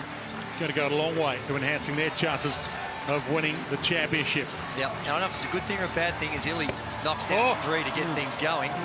But Chris Golding has missed his last 7 shots. He was 0 of 6 in the third. And that means absolutely nothing for him. Well, it doesn't. Wow. This is what Brisbane don't need right now. Turnovers. A 3, give up a 3, turn the ball over. That's and a foul. And I spoke about the defense, Dwayno, that Melbourne United play in this last 7 games on their winning streak. In the fourth quarter. In the fourth quarter, they're only giving up 13 points the highest score that anyone's had against him is 18 in that 7-game stretch. So they are able to lock teams up when it matters most. And they've come out of the blocks here with a nice 3 to get it going. And, oh, that's unusual. And usually when you've missed your last 7, just to get a couple of cheapies from the free throw line, see the ball go through the net, can make you feel real good. Now, I don't think Burgers have already been given up. But for his own psychology, it must have been nice to see that go down. A man who's 82% from the free throw line, Chris Golding, looking for his 12th straight win. And he likes playing here normally, but he's been a little cold from outside the arc so far. Lamar Patterson takes them on, rejected by Ariel Hukporti, but fouled by Agata on the way. Had that been on Hukporti, he would have been hooked from the game. Brilliant. I also like the fact that they are still trying to figure out what they're doing with Patterson. How to guard Patterson. They got Agata on him now. They've had Dellavedova on him. They've had White has spent some time on him, and I think Jack White is the most likely. But interesting whether that was just the way that possession unfolded. But Agata is not one that I would have been looking at as the likely option. Illy, who filled it up early in this term, goes to the glass and drops another 2 on them. That's just too easy. Way too easy. 5-point lead Brisbane had at three-quarter time. It's evaporated quickly. Sobey, big rest in the third. Pocket picked here. Agata, Euro, floater, another 2. This is when James needs to call a timeout and give him a spray and say it's just not good enough. Well, they needed not just a spray, they need some instruction because they're all over the place at the moment, and that's a possession where you need a basket. It's all going against you, and a contested around the rim shot by Jack White. To me, that's a poor decision. Hook, Porty forces the timeout to be called by James Duncan. Enough of this. Jeez. 69-65. No more sugar for breakfast for you, pal. He's up and about. He's up and about. I like it. Fruit Loops. That's all the sugar you need.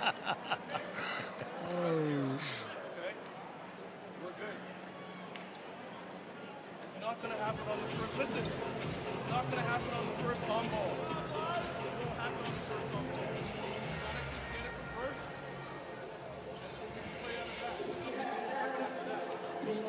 65-69, 4-point margin. James Duncan now working the huddle. See, that's a little bit too nice for me. And look, he's a coach, and he does it the way he does it. But imagine him stumping on his glasses, just going nuts. You know what I'm saying? Lose his mind for a second, break a finger like Gazy did. You know what I mean? So you're telling me you want him to throw his glasses on the deck and stomp on them to show his rage, Leno? I bet you he'd get some reaction.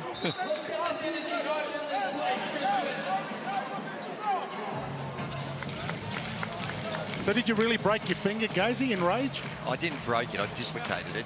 So there is a difference. But that was a measured timeout by James Duncan, and he's just wanting a bit more continuity.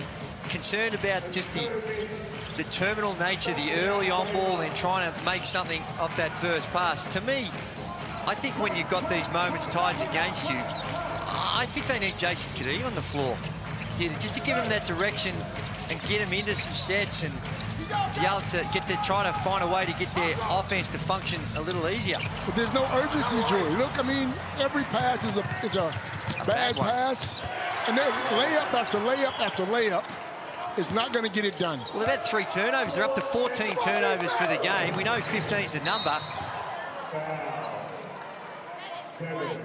So you mentioned if they commit under 15 turnovers, they win every game. Every game they've had one more turnover and they're done. Well, statistically, in their 4 losses, they've had more than 15 or more turnovers. And You know, it's a relatively small sample size, and they're going to win some games by committing more than that, but it's hard against a high-quality team like Melbourne United. Melbourne United beating them on the boards as well. Jack White takes the contact and puts the shot up. We'll go to the free throw line. Derek downstairs. And Andrew, I agree. I thought Jason Kadee was needed in that lineup a little bit earlier, but again, as I alluded to in the pregame, hey, James Duncan is learning about the league. He's learning about his team, and as we know, the goal is to be your best as we're winding the season down. Now, I know they have a lot of home games right now. They're going to have to go on the road, so it is a quick learning process. You don't get a lot of time to figure these things out, but I think this is a perfect example of what we're talking about. It is, and not having Tyrell Harris, you can't underestimate that, because he's been good this season. And also, the X factor is in Derek's guy, Isaiah Moss. Isaiah Moss. And what type of impact he can have out with COVID protocols. Now, I know Derek may be slightly biased, but Derek, is he the sort of guy that can give them that extra power that I think they're going to need? He's a high-character guy, and Andrew, I think he would be one of the top 3 shooters in the competition. He has a stroke that is, that you try and teach. And Big Lou, and they need some of Lou, too. They need Lou to get back and assert his presence on the board, but this is the problem right here on this end. So, turnover. And that's foul on him. So, Ariel Hukporti, afternoon is over. 5 fouls. He's getting the wave from the crowd. Well, this is what James Duncan's been complaining about for a significant portion of the game. Nathan, flop warning for in the corner. The next will be a technical. And just a slight moving to the right.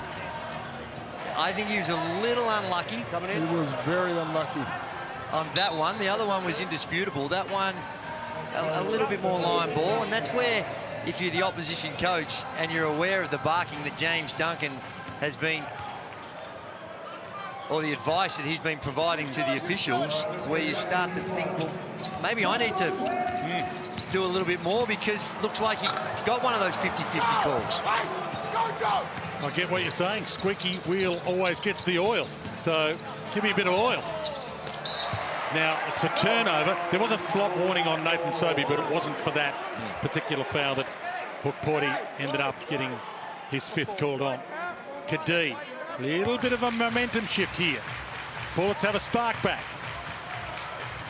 United on a 7-game win streak, still with the lead. Ton of time left. Franks, one of those guys who can light it up. Tries to find some space. Step back too. Tough, but he's good. Classy.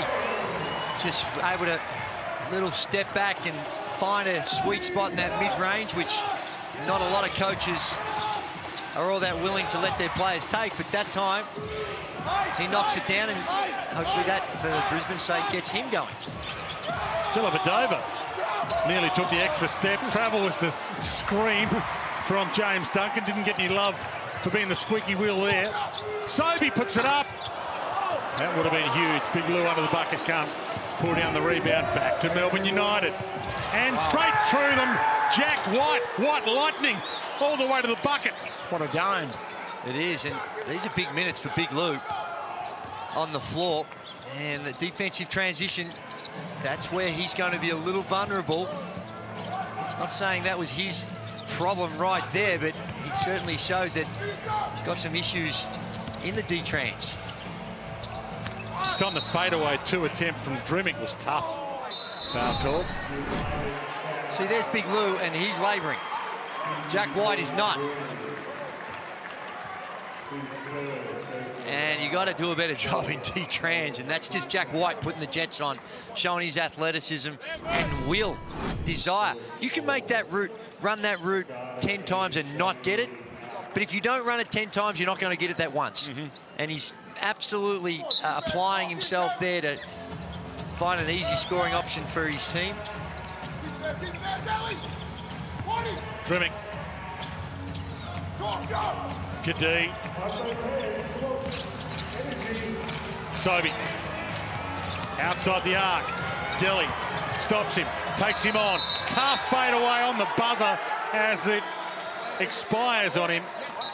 Dellavedova's D, awesome. And that's why they brought him over here. He's a smart player. He plays D. He gives it all. Excellent. Excellent. And when you're watching that, you're seeing the way in which he moves and uses his lower body to that contact and keeps his hands out until the end after Sobey's picked it up. More free throws coming. Derek. Drewy and Copes, we saw that last possession where Nathan Sobey had the ball in the corner. And Drewy, you asked where Sobey was in the third quarter. And look, we've discussed this about the substitutions and the over-rotations. And guys, do you, either one of you guys think you could play effectively if you knew you were going to have to sit out 6 to 8 minutes of a game in a row? Do you think you could do that in your career? Copes, I know it happened to you infrequently. Andrew, it never happened to you. It is very odd. It's very odd to get used to playing like that. I know I couldn't do it. So I feel for these guys. Sometimes, like, I don't see why Sobey isn't playing 36 minutes a game. Yeah. You can say that about a lot, and I think that it's because the talent is so deep. Coaches are often trying to find minutes and get players a little bit of rest to play at a level of intensity that they like. But you're right, I think not all of them need it. And sometimes, Drew, you can play too many guys. Absolutely. You know, back in our day, we had a solid 7, 8 guys. And it fit. When you try to play 10, 11 guys and satisfy everyone, it can hurt your superstars. Agata, Euro is past him and drops it in. Timeout called. Shorter games as well these days, so it should be easier to stay out there for more. Yeah, here it is, and there's Big Lou on the ground. Heads up play, gives his Jason Cadee an easy look. He's got to make that, but this is real. This next minute determines the game and whether or not Brisbane can get back into it. It was almost assist of the year. Patterson. For me, though, it's just too much one-on-one. There needs to be a little bit more structure. Get Sobey coming off the screen. Big Lou gets 2 in. I don't mind the one-on-one, but it's when the one-on-one without exploring anything else. Or anyone else touching the ball. No one touching, just standing around. That's where, in these moments, it's easy to play one-on-one if you've loosened up the defense. Hard work from Patterson. And the alley-oop. Sobey couldn't quite get up there. Cadee didn't let it fly enough. Bad choice in hindsight. I think Cadee should have taken that to the rim. Either the drop-off pass, but tried to do it when the defense was able to commit a little bit and also get back to cover the alley-oop. Would have blown the roof off the place though, so that is true. And those are plays that get the crowd going and get you going. Big possession this. Inside 4 minutes now. 8-point game. Home team did lead by 11 at quarter time, the Bullets. Scoring. They only scored 7 so far. This is Melbourne United. So far this season, this has been their trademark. Lock teams down in the fourth. And still got 4 minutes to play, but to hold this team to only 7 so far. Sobey, air ball. Quickly down the floor. Letting it fly. Cadee the rebound. Dodged the bullet there. The Bullets. Patterson. Takes it in and rejected. Gets it back. Big Lou there to clean it up. Can't. Get away with it, United. Wow. Well, it could be a whistle in the back court.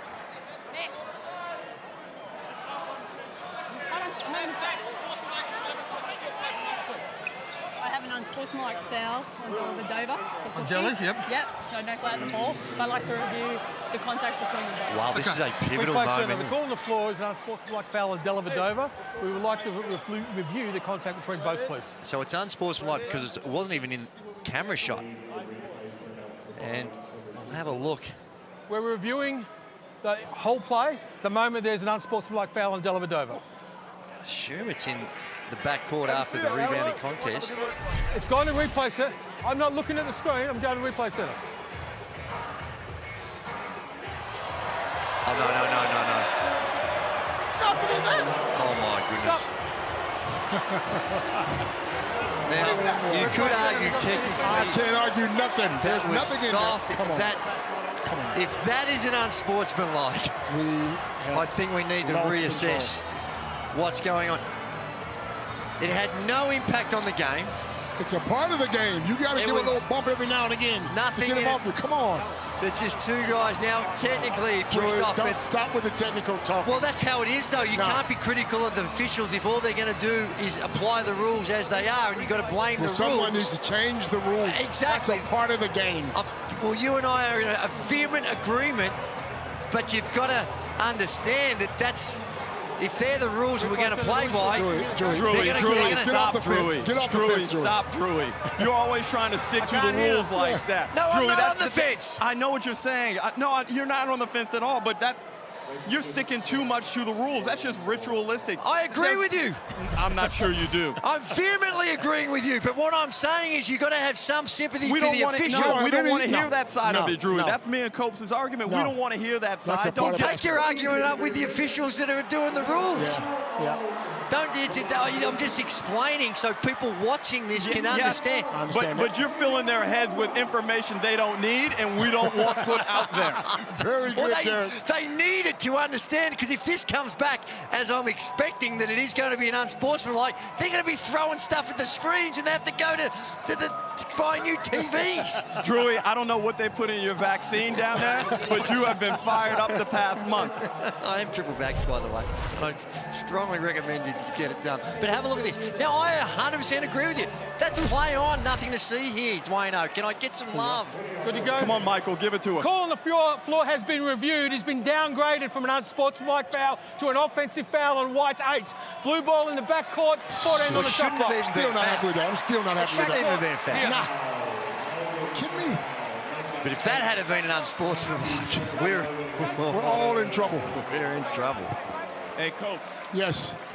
Water always finds its level, and Drew is always going to go back to the median. You know what I'm saying? 100%. No, I'm not. I'm just trying to explain it so people understand it. That's a hard one to understand, We are vehemently agreeing. So it's a Bullets ball, but that was probably 4 of the best TV commentary minutes you'll ever get. Andrew Gaze, Leonard Copeland, and Derek Rucker. Wow, that was fun. 79-73. Game on again. 3 minutes left. Big Lou sends it back out. Stop Jack White in his tracks. Matthew Dellavedova. Jack White. Spin move on Lou and got away from him. How nice was that?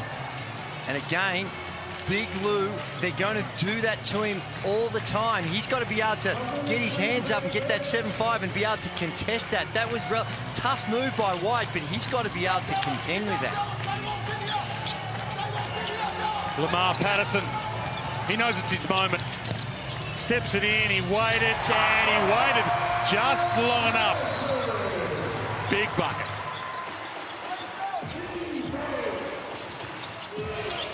Matthew Dellavedova. Delly got it back. Caleb Agata. Step back 3. Patterson and Caleb Agata's been a little cold again. Sobey inside. Got there. Oh. Drew the foul. They're the ones you make that go to the line. Still, we got a game. My word, we have. This has been really good by the Brisbane Bullets the last couple of minutes. Some of the big-time stars of Australian basketball head-to-head here in this one. We talked about Matthew Dellavedova, how great he's been, NBA championship winner, 447 NBA games. But our bronze medalists head-to-head, Chris Goulding, Matthew Dellavedova, and this guy, Nathan Sobey, trying to make a statement of his own. We've got another Olympian out there as well as in Agata. Absolutely. Caleb Agata, born in Nigeria, raised in Canada, plays for Nigeria.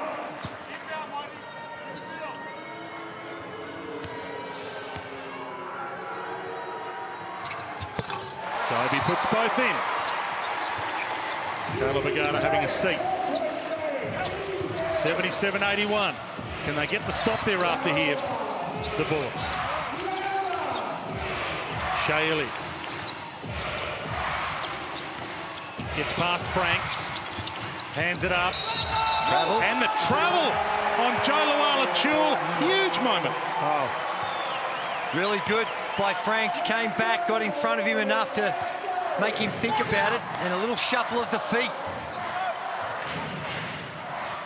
The crowd up and about.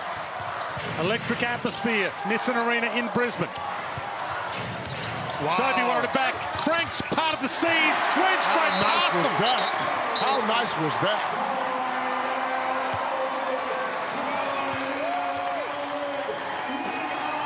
Brisbane need to keep this momentum. The crowd's involved. Come out after this timeout and get a stop. Whose huddle would you rather be in? 87-79, guys. Well, I reckon I'd rather be in Dean Vickerman's huddle. Well, just to hear what he has to say about these last 2 minutes. Well, momentum going all the way with Brisbane right now. This has been a real gut check for them, and they've answered the question. They've come out, got some big stops, and been able to convert down the other end. Big play coming up, and of course we can't, in the last 2 minutes, we can't listen into what Dean Vickerman's going to go to, but I'd be really surprised if it didn't include Chris Goulding in some sort of action and then getting to the rim. We've seen that last one, albeit it was a travel. We saw Joe Luala-Chul trying to get to the rim.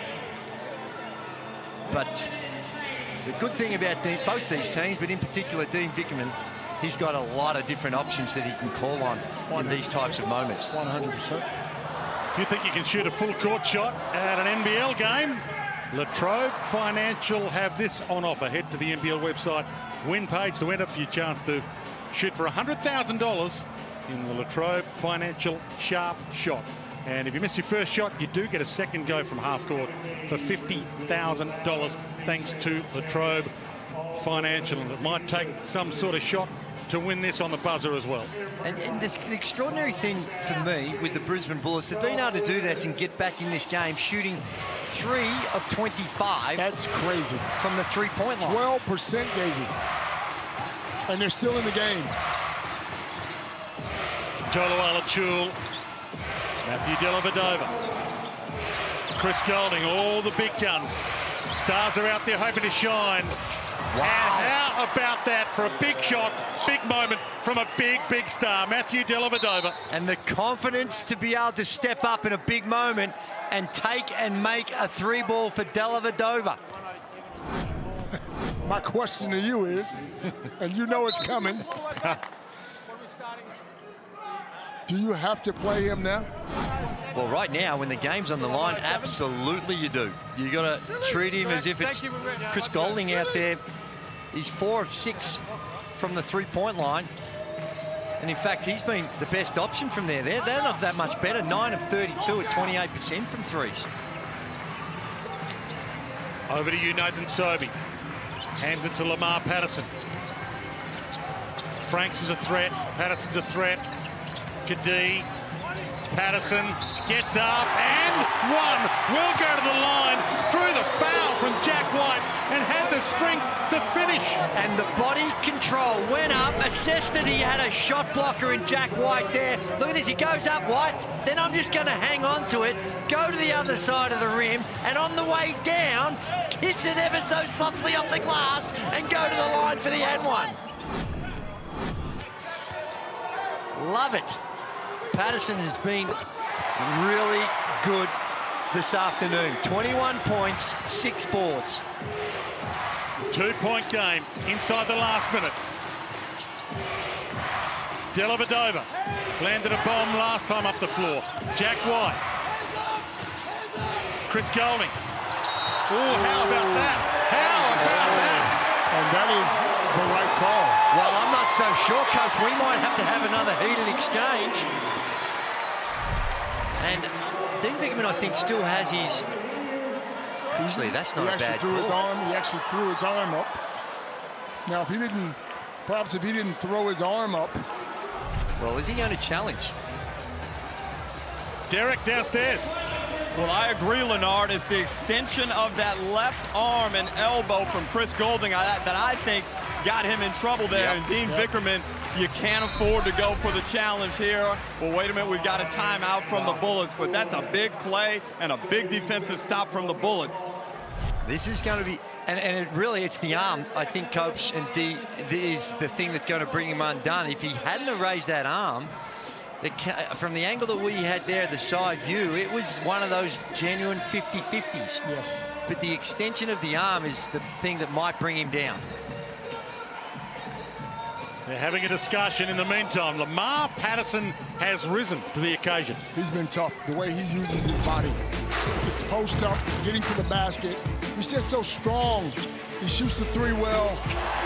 And he started the game off with a couple of layups, got himself going early, and you knew he was going to be aggressive the whole game. Yeah, and his movement around, very crafty around the basket. As we say, he's not explosive. It's just touch, feel for the game, good instinct for it. Gets there to little fadeaways. He knows he's got a shot blocker there with Luala Chul, and that one.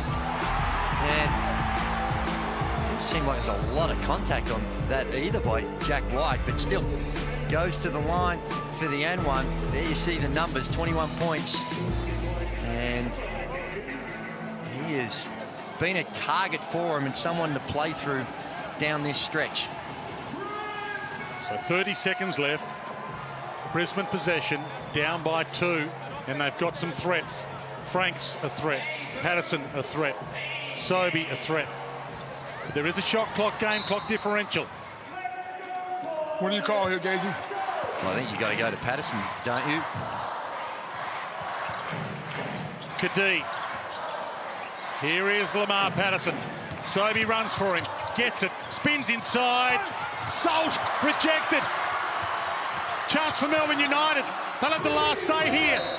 And the foul by Kadee on Jack White. And it's a good foul. They needed it. Sobey with the penetration. It ends up in Salt's hands. That was just reading the reaction. Here you see it. Had to pass it off.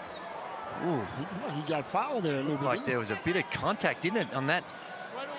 There and there, Jason Kadee had the foul. Yeah. Had the foul, stopped the clock, put Jack White on the line to shoot a couple of free throws. No. Nope. No, not yet. My bad. Who's shot for the walk-off three?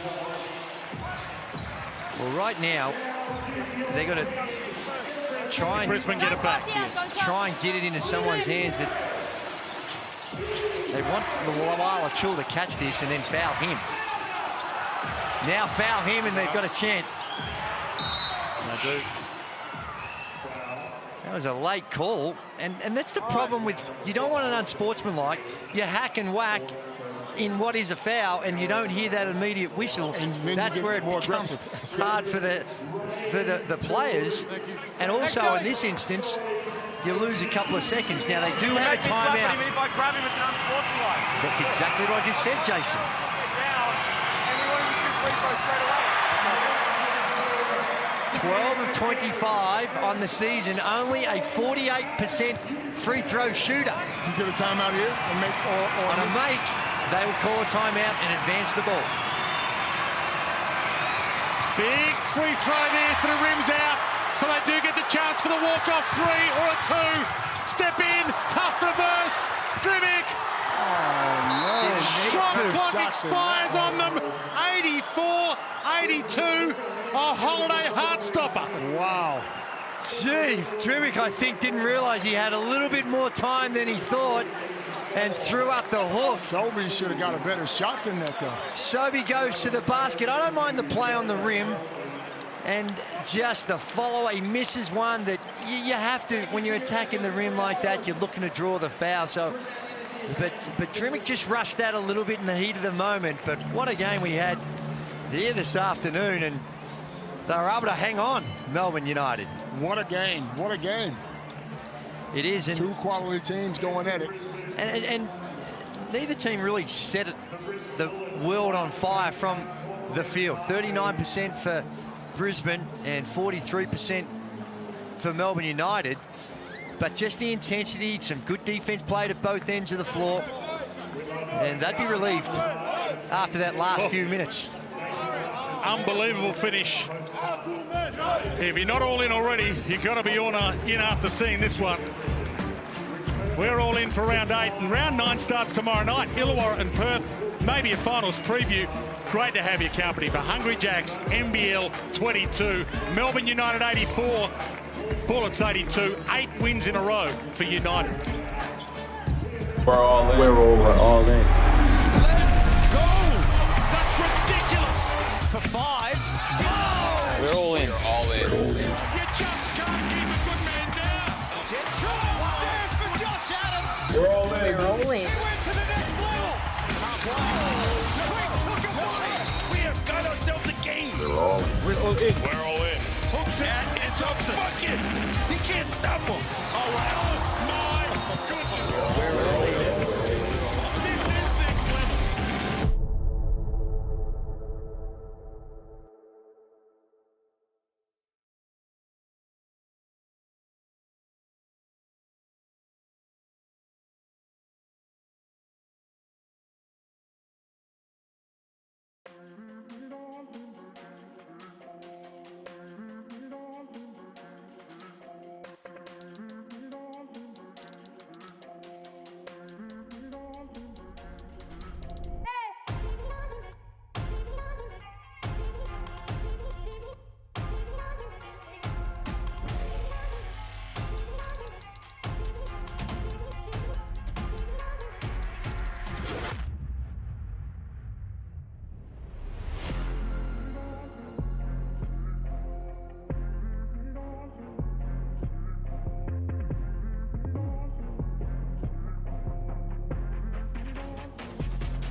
Melbourne United have done it again, an 8th win in a row, and there were highlights aplenty from both teams in that unbelievable clash between two of the heavyweights. They led by 11 at quarter time, the Bullets, and they put up the highlights early, but Melbourne United, again, with great D, worked their way back into it and win by 2. Well, they certainly did, and the three-point percentage is something that the Brisbane Bullets will look back on, and some of the misses and shots they had were really good looks, but 3 of 25. In fact, Matthew Dellavedova at 4 of 6 from the three-point line. He had more threes than the entire Brisbane Bullets lineup. But the way in which Brisbane hang around, there were times in that second half you thought Melbourne United are going to overrun them. So the Brisbane Bullets would like, there's a lot that they will like about this game. They take into context a couple of their players being out, but still, they gave away an opportunity. And there's the last play. Sobey just needed to perhaps go up and just try and dunk it and get fouled if you're going to attack the rim. And then Drimmick, I just think he lost track of time. He had a little bit more time to steady and get a better shot than that.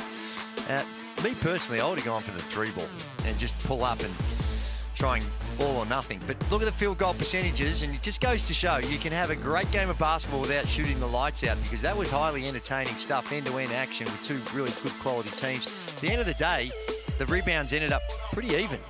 The turnovers, again, also pretty even. 16 to Melbourne United, 14 to the Brisbane Bullets, and that ebbed and flowed in both those categories, because we saw the rebounding advantage at one stage massively in favour of Brisbane, then massively in favour of Melbourne, and basically come out square.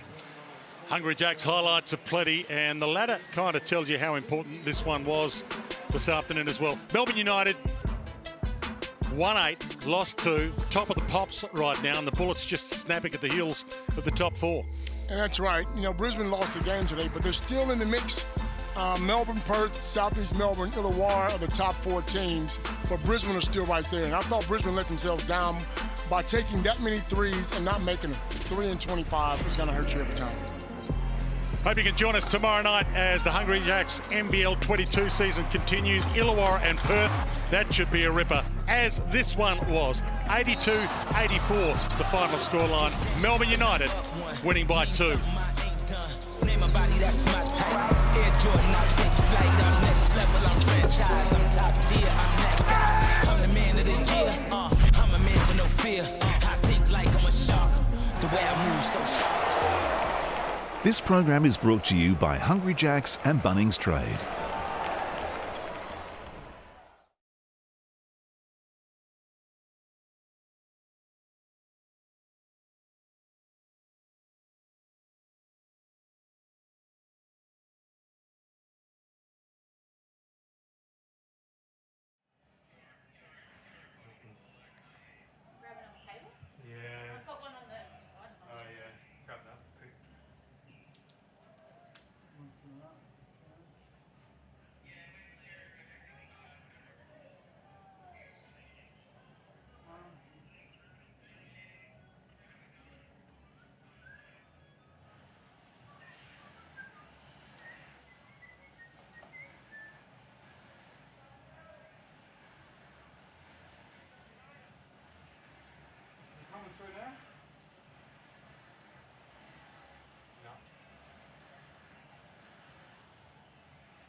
That would make everything too easy, wouldn't it?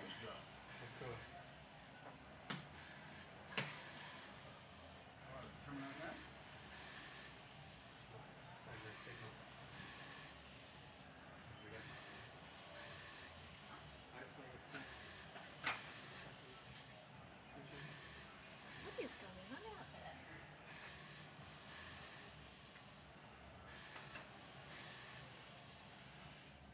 Let's try this, Brett.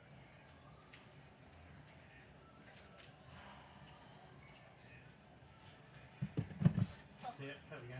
You good? It's been a big day. Is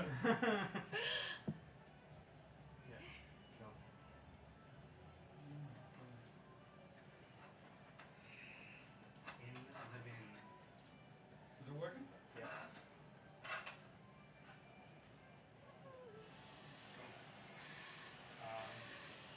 I'll get you the pack now with the lights and everything.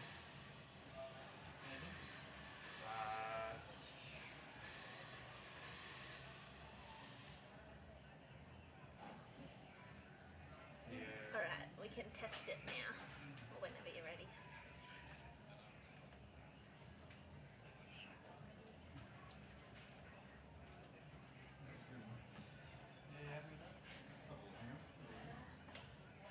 Yeah, it was, well, it gets tricky when, you know, he's calling on fan shots and fuck am I supposed to stand on the baseline? I was like, Sit on the fan's laps. pretty much, I was trying to sit on the padding for half the time. Riding it. No, it's good, mate. Thanks for your taps. That's good. I'm not seeing I heard that. Is that the webcam though, not the... Pardon? Yeah, but they still need to see it on Zoom as well. So like, because you'll broadcast it, but the people asking questions still need to see it. So it's a bit skew if at the moment. So it's not really centered. Yeah. You can't see one of the... So is that just moving this or moving... Are you moving the camera? Yeah. Yeah, it's just the camera. Oh, just the camera. Yeah. Do you want to... Oh, you want me to straighten up? Yeah. Jeez, That would be nice. so bloody pushy, aren't you? I might just shift this across a touch. You want me to jump on the other end? No, I think it's alright. I think that's pretty... I can swish. Yeah. Minor adjustments when they all sit in. It'd be beautiful. Yeah, that's pretty good. This was the silliest thing to put together. Yeah, it looks like it. Like they don't even, it doesn't even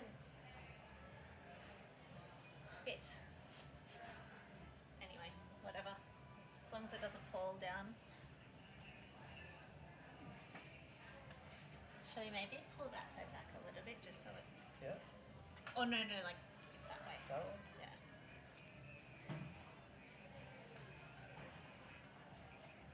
Alright. I'm just scared it's gonna fall on them, but it's their banner.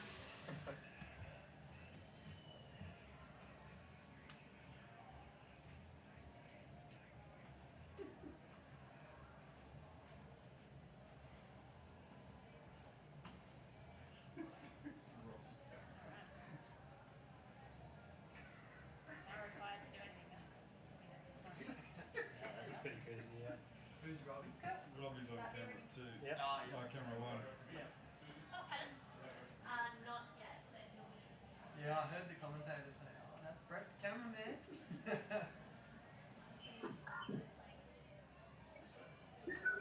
We're going to go Tom. Can you guys hear me? Can you just tell me you can hear me? Yep. I can't hear you at all, Roy. What's that? Yes, Roy, I can't hear you. All good, brother. Thanks, brother. Much appreciated.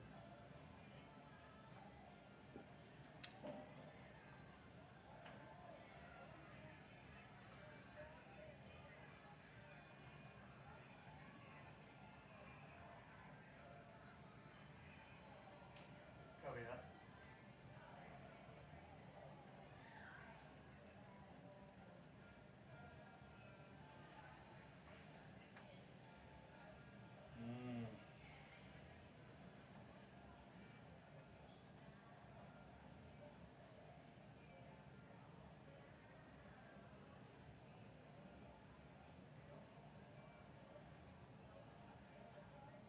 Correct, remember the commentator. Cameraman, camera person. Oh, we are what we are. Camera women. I happen to be a bloody bloke, yeah? That's why we're out there and they're like, I was on the top camera once and he's like, can you get such and such, number and name? And I'm like, I can't find him anywhere. And of course I'm panning past the person and it's like, the guy with the fizzy hair, the black dude. There's only one black dude. Yeah. Because I like to call him, refer to him. Yeah. And he's the one. Just like, can you get a shot of who's so-and-so? Oh, the tall bloody Chinese bloke. It's not offensive, it's what it is. That's what it is. Yeah. And if it's the distinctive giveaway, you gotta say, isn't it? If someone's a bit chubbier, you say, the fatter one. Yeah. The larger one. Oh, okay. The larger one. The rounder one. The larger frost. But you say that could be, is it the taller one then? Yeah. Like, what does larger mean? And then of course on this other side there was a white bloke in a black top. Then there was a black bloke in a white top. Right. I was just getting so confused.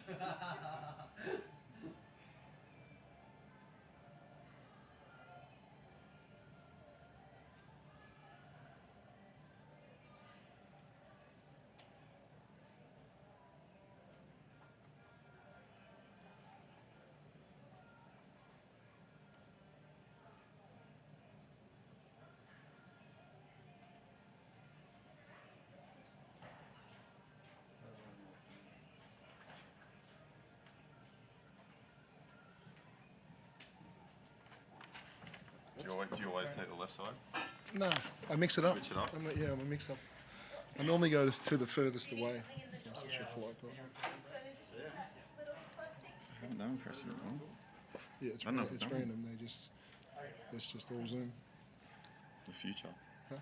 Just we're in the future, man. Be careful with them fellas. Thanks. Appreciate it. You're welcome to start asking questions. Thanks, guys. I'll start it off. Dean, it's Roy on the age group. Hey, Roy. Just keen to know your thoughts on the game today, how you guys managed to get that done. It was so crazy to finish there. Firstly, just as you play in these road games, and we had one in Wollongong where it's just that one practice and no shoot around, and same kind of thing leading into this one, just one practice and no shoot around, and so you really kind of trust what you've built in the pre-season and the structures and playing a little bit by feel during the game. I thought what we saw in the second quarter when we really turned up our defence, held them to 12 and guarded the three-point line pretty well, the whole night, and it was kind of our goal was to hold them under, 7 made threes, and I think we hold them to 3, and trying to keep them off the foul line. That was something that they still did pretty well. And then as we roll into the fourth, bit of momentum, established a good lead, but to their credit, they're on their home floor and they come fighting back and become a close game at the end there. But massive shot by Delhi to kind of re-establish that lead, and they had a play to finish it off, but we were lucky enough to get a rebound, and we didn't get enough of them tonight. 22 offensive boards, and Big Lou was, he was a problem, and Jack Salt, and those guys were, pretty tough on the offensive boards tonight. Dean, the guy alongside you, Jack, there, can you just tell us about what you're seeing from him and the athleticism he's showing, even, only so many months coming, after such serious injury and so fresh back into the league? Yeah, and obviously the big assignment tonight, to guard Lamar, tough cover for anyone, but I thought he worked hard on him. Him and Franks, he had the guard all night. 2 tough covers, and it's an important piece of getting the win tonight is defending those 2. Again, his continual pace. We see the dunk in transition, in the fourth, and his attack on the offensive glass, and his ability to take people off the dribble when he's mismatched, and so he just offers us so many different advantages. We just got to get better at assessing what's on the floor. I thought they threw some different lineups out there tonight and make sure we maximise the best opportunity on the floor. But I didn't take him out in the fourth quarter tonight, so we tested his wind a little bit, and he came through pretty well. Dean, I don't want you to get in a spot where you're getting fined or anything. I would just like an opinion on where unsportsmanlike fouls are at the moment in the league, because we saw Delhi's one that got changed on to offensive. Is it just getting a bit light out there in terms of what's getting called off unsportsmanlike, and where it's leaving players getting ejected or in trouble with potential getting ejected? Yeah, interesting one. Obviously the Cooks one the other night, and throughout the game, I think there's moments where people grab singlets or shorts or different things, and maybe we need to make a really clear line. Is that going to be unsportsmanlike every time that you grab someone's shirt, or what's going to happen? Is it sometimes incidental contact in those? So that one's a tricky one. Obviously, I thought I didn't really see the Delhi play until it come up on the screen, and just giving Lamar a little bump when he was talking, and there was there's something that Lamar, I thought, pushed off on his drive to the basket, and Delhi just gave him a little push back, and so I'm certainly glad they downgraded it. I would have liked to see it downgraded a lot further to nothing, because we were on a pretty good 4-on-3 break going the other way, and for them to get the ball back and score off that possession was a game changer a little bit. Fraser, you had your hand up next. Did you want to jump in? Yeah. Dean, that's 8 straight now for the club. What's impressed you the most over this run? Yeah, I knew today was going to be really tough, just even the feel of, us and, being on the road for a long time right now, and at moments it just starts to get a little old. But I thought, once we talked about it as a group, and it's like, just go and have fun and enjoy your basketball, and, don't put too much pressure on yourself. We're going to rotate a lot of guys as these multiple games come up together, and we'll see who's delivering for us, and those guys will get to play down the stretch. So, a lot of things, when we really turned up our defence in key moments, we've been tough to score on. And I think on given nights we've just found different go-tos, down the stretch. But, we keep talking about the improvements. We still turn it over 16 times, and we still and we give up 22 offensive boards. We don't, we have, 9 less shots than them, and it's hard to win games if you continue to do those things. So, lots to tidy up still, but glad that we're finding different contributions and really playing some solid defence in key moments. And Jack, one for you, mate. How important is the rhythm that you guys are now in? COVID disruptions aside, how important is that to your game in terms of just getting out there and playing on a regular basis? I think it's pretty important, but in saying that, I'm confident in saying that for our group that we're able to adapt pretty well to, whatever situation has been thrown at us. Obviously with the little COVID break and kind of half our group going down with COVID, coming back and then getting straight into playing, in Tassie and then Illawarra, having a tough weekend back-to-back after that. Our depth is tested, and that's just the beauty of our team. Every time I'm interviewed, I'm asked about our team. Our biggest strength is our depth. Every game everyone steps up, everyone's ready to play, understands just how valuable they are to helping us be successful, and that's just the beauty of it. And it helps us in practice, stay prepared all the time, just having a competitive environment. No matter if we have a lot of games or our preparation isn't as long for certain teams, just depending on the schedule. I'm just confident in everyone being ready and being ready to compete, once a ball's thrown up. Brady, welcome to jump in. Dean, Delhi was obviously enormous for you guys today, and he coming off that game against Illawarra where he really lit it up. Do you feel like for all his experience and everything he's done in the game of basketball, he's starting to find his rhythm, getting used to the league as well? Because that's now a few games now where he's really just stamped his class and his authority on a match. Do you feel like he's slowly but surely warming into it and adjusting to the NBL? Yeah, I think so, and adjusting to, who we are as a team as well, and we probably want to play in some ways a little bit faster than, the way that they played, in a more of half-court game, in the NBA that many years. So, we're breaking some habits that he's developed over his time over there. But yeah, I love, his competitiveness tonight, to come out of a timeout and, run a play for Chris Golding, and for him to just see an opening and bang in a big three, and then the versatility that he gives us defensively. We had him guard Lamar Patterson, we had him guard Franks, we had him guard Sobey, Kadee, we just so many different people that on any, if other matchups we lock into, then it's like, and Delhi can guard any one of those guys. So, that defensive versatility has been massive for us. He's really becoming a true leader.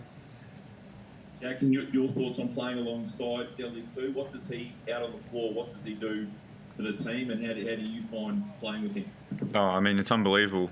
First of all, growing up as a country Victorian kid and watching what he was able to do through playing at college, and then obviously his time in the NBA, is someone I've idolised growing up and playing basketball. So to have him on my team, first of all, is just incredible. And yeah, something I definitely don't take for granted. But in terms of playing with him, just the head he has for the game is incredible. He's just so good at settling us at tough times. And, he's like a coach on the floor. He's a really great extension of Dino, especially down the stretch when things are getting heated, and he's just able to keep us poised and under control and come through big moments. But yeah, man, it's just incredible the way he's able to push the floor, what he's able to do defensively. He's a guy that you can depend on, and you know that he's going to have your back. And as a teammate, you know you can't ask much more than that. Chris, did you want to jump in? Yeah, just one for Jack. You're impacting the game in so many different ways, and a lot of it is just because of your athleticism, your speed, the leaping ability you've got right now, and it's all because of the work you put in to get back from your injury. How nice is it knowing that you put in that work and now it's actually paying off on the court? I mean, yeah, it feels good. You know, I'm just happy that I'm able to be out there and contribute to us winning. You know, especially when I was still out at the start of the year and watching us drop those first couple games, you know, I really just wanted to come in and try and fit in with the group. And, you know, I knew that once kind of me and Chris got back, that hopefully, you know, would help us in that regard and, you know, adding some wins to the win column. But, you know, obviously I'm just super proud of our group, how we've handled this time being on the road for this month.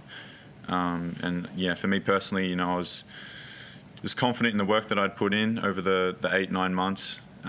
With the rehab, and you know I'm glad that, you know, obviously you've said that you see me as being athletic and stuff, but you know I still think that, you know, I'm able to improve my body and continue to work on that as, you know, my leg continues to get stronger and conditioned with the play, and it's just as my general conditioning you know continues to improve. But you know I was pretty happy that I was able to play out the full fourth quarter and help us get over the line. But man, it's just so much fun to be able to go out there and play again. I've missed it so much.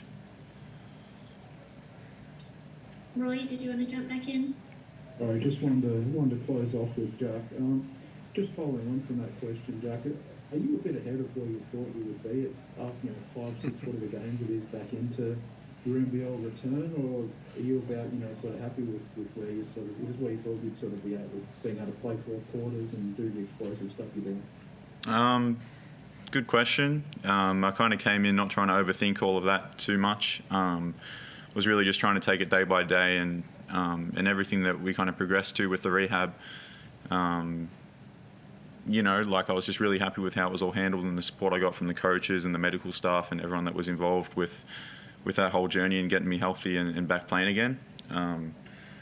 But I mean, in terms of the basketball stuff and being able to be effective out on the floor, I felt like a big part of it for me was mental as opposed to anything else, and just maintaining a good headspace. You know, understanding that it's going to take time for me to get back into a rhythm and really work out how I'm able to best contribute to us winning games. But you know, my teammates, the coaching staff, everyone around me and involved in the club has been unbelievable in supporting me and in trying to get to that point. So it just feels good now that I'm able to, I guess, be able to come up in a bit more significant late game times and make plays for us that help us get over the line. But again, I'm not trying to overthink it all too much. For me, still, it all just still feels pretty fresh for me playing, and it's something that I'm still just definitely trying to enjoy and just play as hard as I can with great effort and just enjoy being a part of such a high-level team and great bunch of guys. So yeah, just trying to take it day by day, and yeah, still feel like there's a long way for me to go. He's well behind Roy. He missed 3 free throws tonight. Thanks, guys. Guess we're finishing on that. Thanks, guys. See you, boys. Enjoy your burger. Can we just pull this out of the room? Thank you.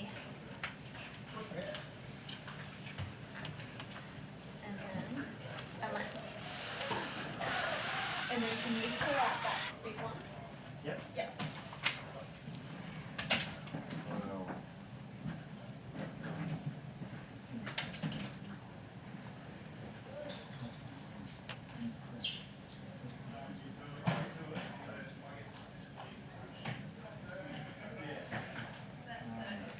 You know I'm going to do it. It is my job. I'm the media girl. Therefore, this chair is just super sweaty.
Right, you're welcome to get started. I might start, that's right, Susie. James, you felt like you're in control for big portions of that game. Where do you feel like you lost it? I mean, we knew it was going to be like a dogfight throughout the course of the game, like regardless if we were up or, as you said, in control of the game. There was a few stretches where we played some pretty good defense and we just couldn't finish off possessions by de-rebounding. I think you give a team like that more opportunities to put the ball in the basket, they will eventually make you pay, and I think that's what they did. Credit to them, but credit to us for coming back and battling ourselves back into the game, where we had an opportunity to tie and win the game at the end, but it wasn't meant to be. I mean, no team likes taking a loss, but do you feel like the way you competed with them for long periods gives the team a little bit of confidence in that, like, they're top of the ladder, 1-8 straight, and if different things go your way, you beat them today. Do you feel like that's something you can build on now? I think that's a good one. Yeah, I mean, there's a lot of good things we can take from this game, but for me, and the message to the group is, like, we've been progressing throughout the regular season, and we just haven't been able to be consistent, and which is, it's clear. And that's our biggest hurdle. Like, it's about us and trying to be consistent and do those things for each and every quarter against the good teams or the top of the ladder teams, and then against the mid-level teams. Like, you need to be consistent to be able to make finals and do something in this league. Can't fault our effort, like, great effort, but we need more. We need more. Roy, did you want to jump in? Yeah, thanks for that.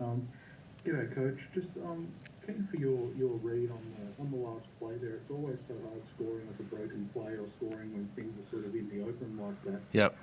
Yeah, what did you read, and how did you see from what Sophie and Drmic had at the end? Honestly, I haven't been able to see the replay on it. Of course, in the moment, I was wondering what had happened. But once, like, I can't really answer that, to be honest with you. I haven't seen the replay. I thought Sobes was on the rim. I thought Drim was potentially on the rim, but I couldn't really see what exactly happened. And would like to know your read on where unsportsmanlike fouls are in the league at the moment. I'm not asking to get fined or anything, just a general impression on. Are things getting a little soft on some of the calls? Are things getting a bit light? Because we saw the Delhi one that was changed to offensive. We've seen a few guys, you had Sobe get ejected, I think, early in the season. Where is that things at with that call, do you think, in this league? I am the wrong person to be asking that, to be honest with you.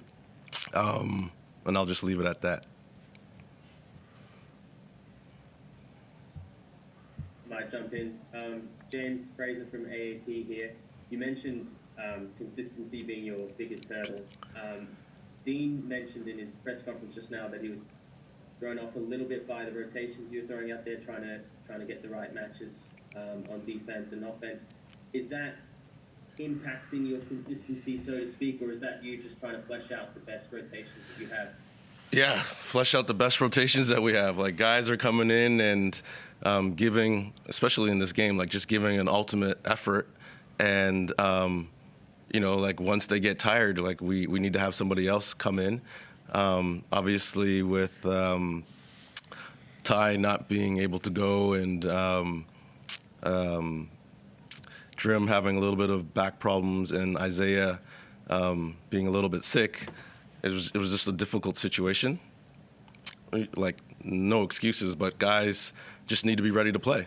And, like, this was a great opportunity for guys to step in and play minutes. Jack came in and gave us a big boost off the bench. He impacted the game. Big Lou came in, gave us a big boost off the bench. They impacted the game. So, like, it's just through the course of the season, that's what's going to happen. So COVID is a real thing. That's in the environment. Guys get sick. Guys get injured. Like, this is just part of it. And when your number's called, you got to be ready to go. Jack, obviously with Ty being down, That means more minutes for you. How did you feel you went out there today and moving forward as well? Yeah, no, I thought I did a pretty good job. I mean,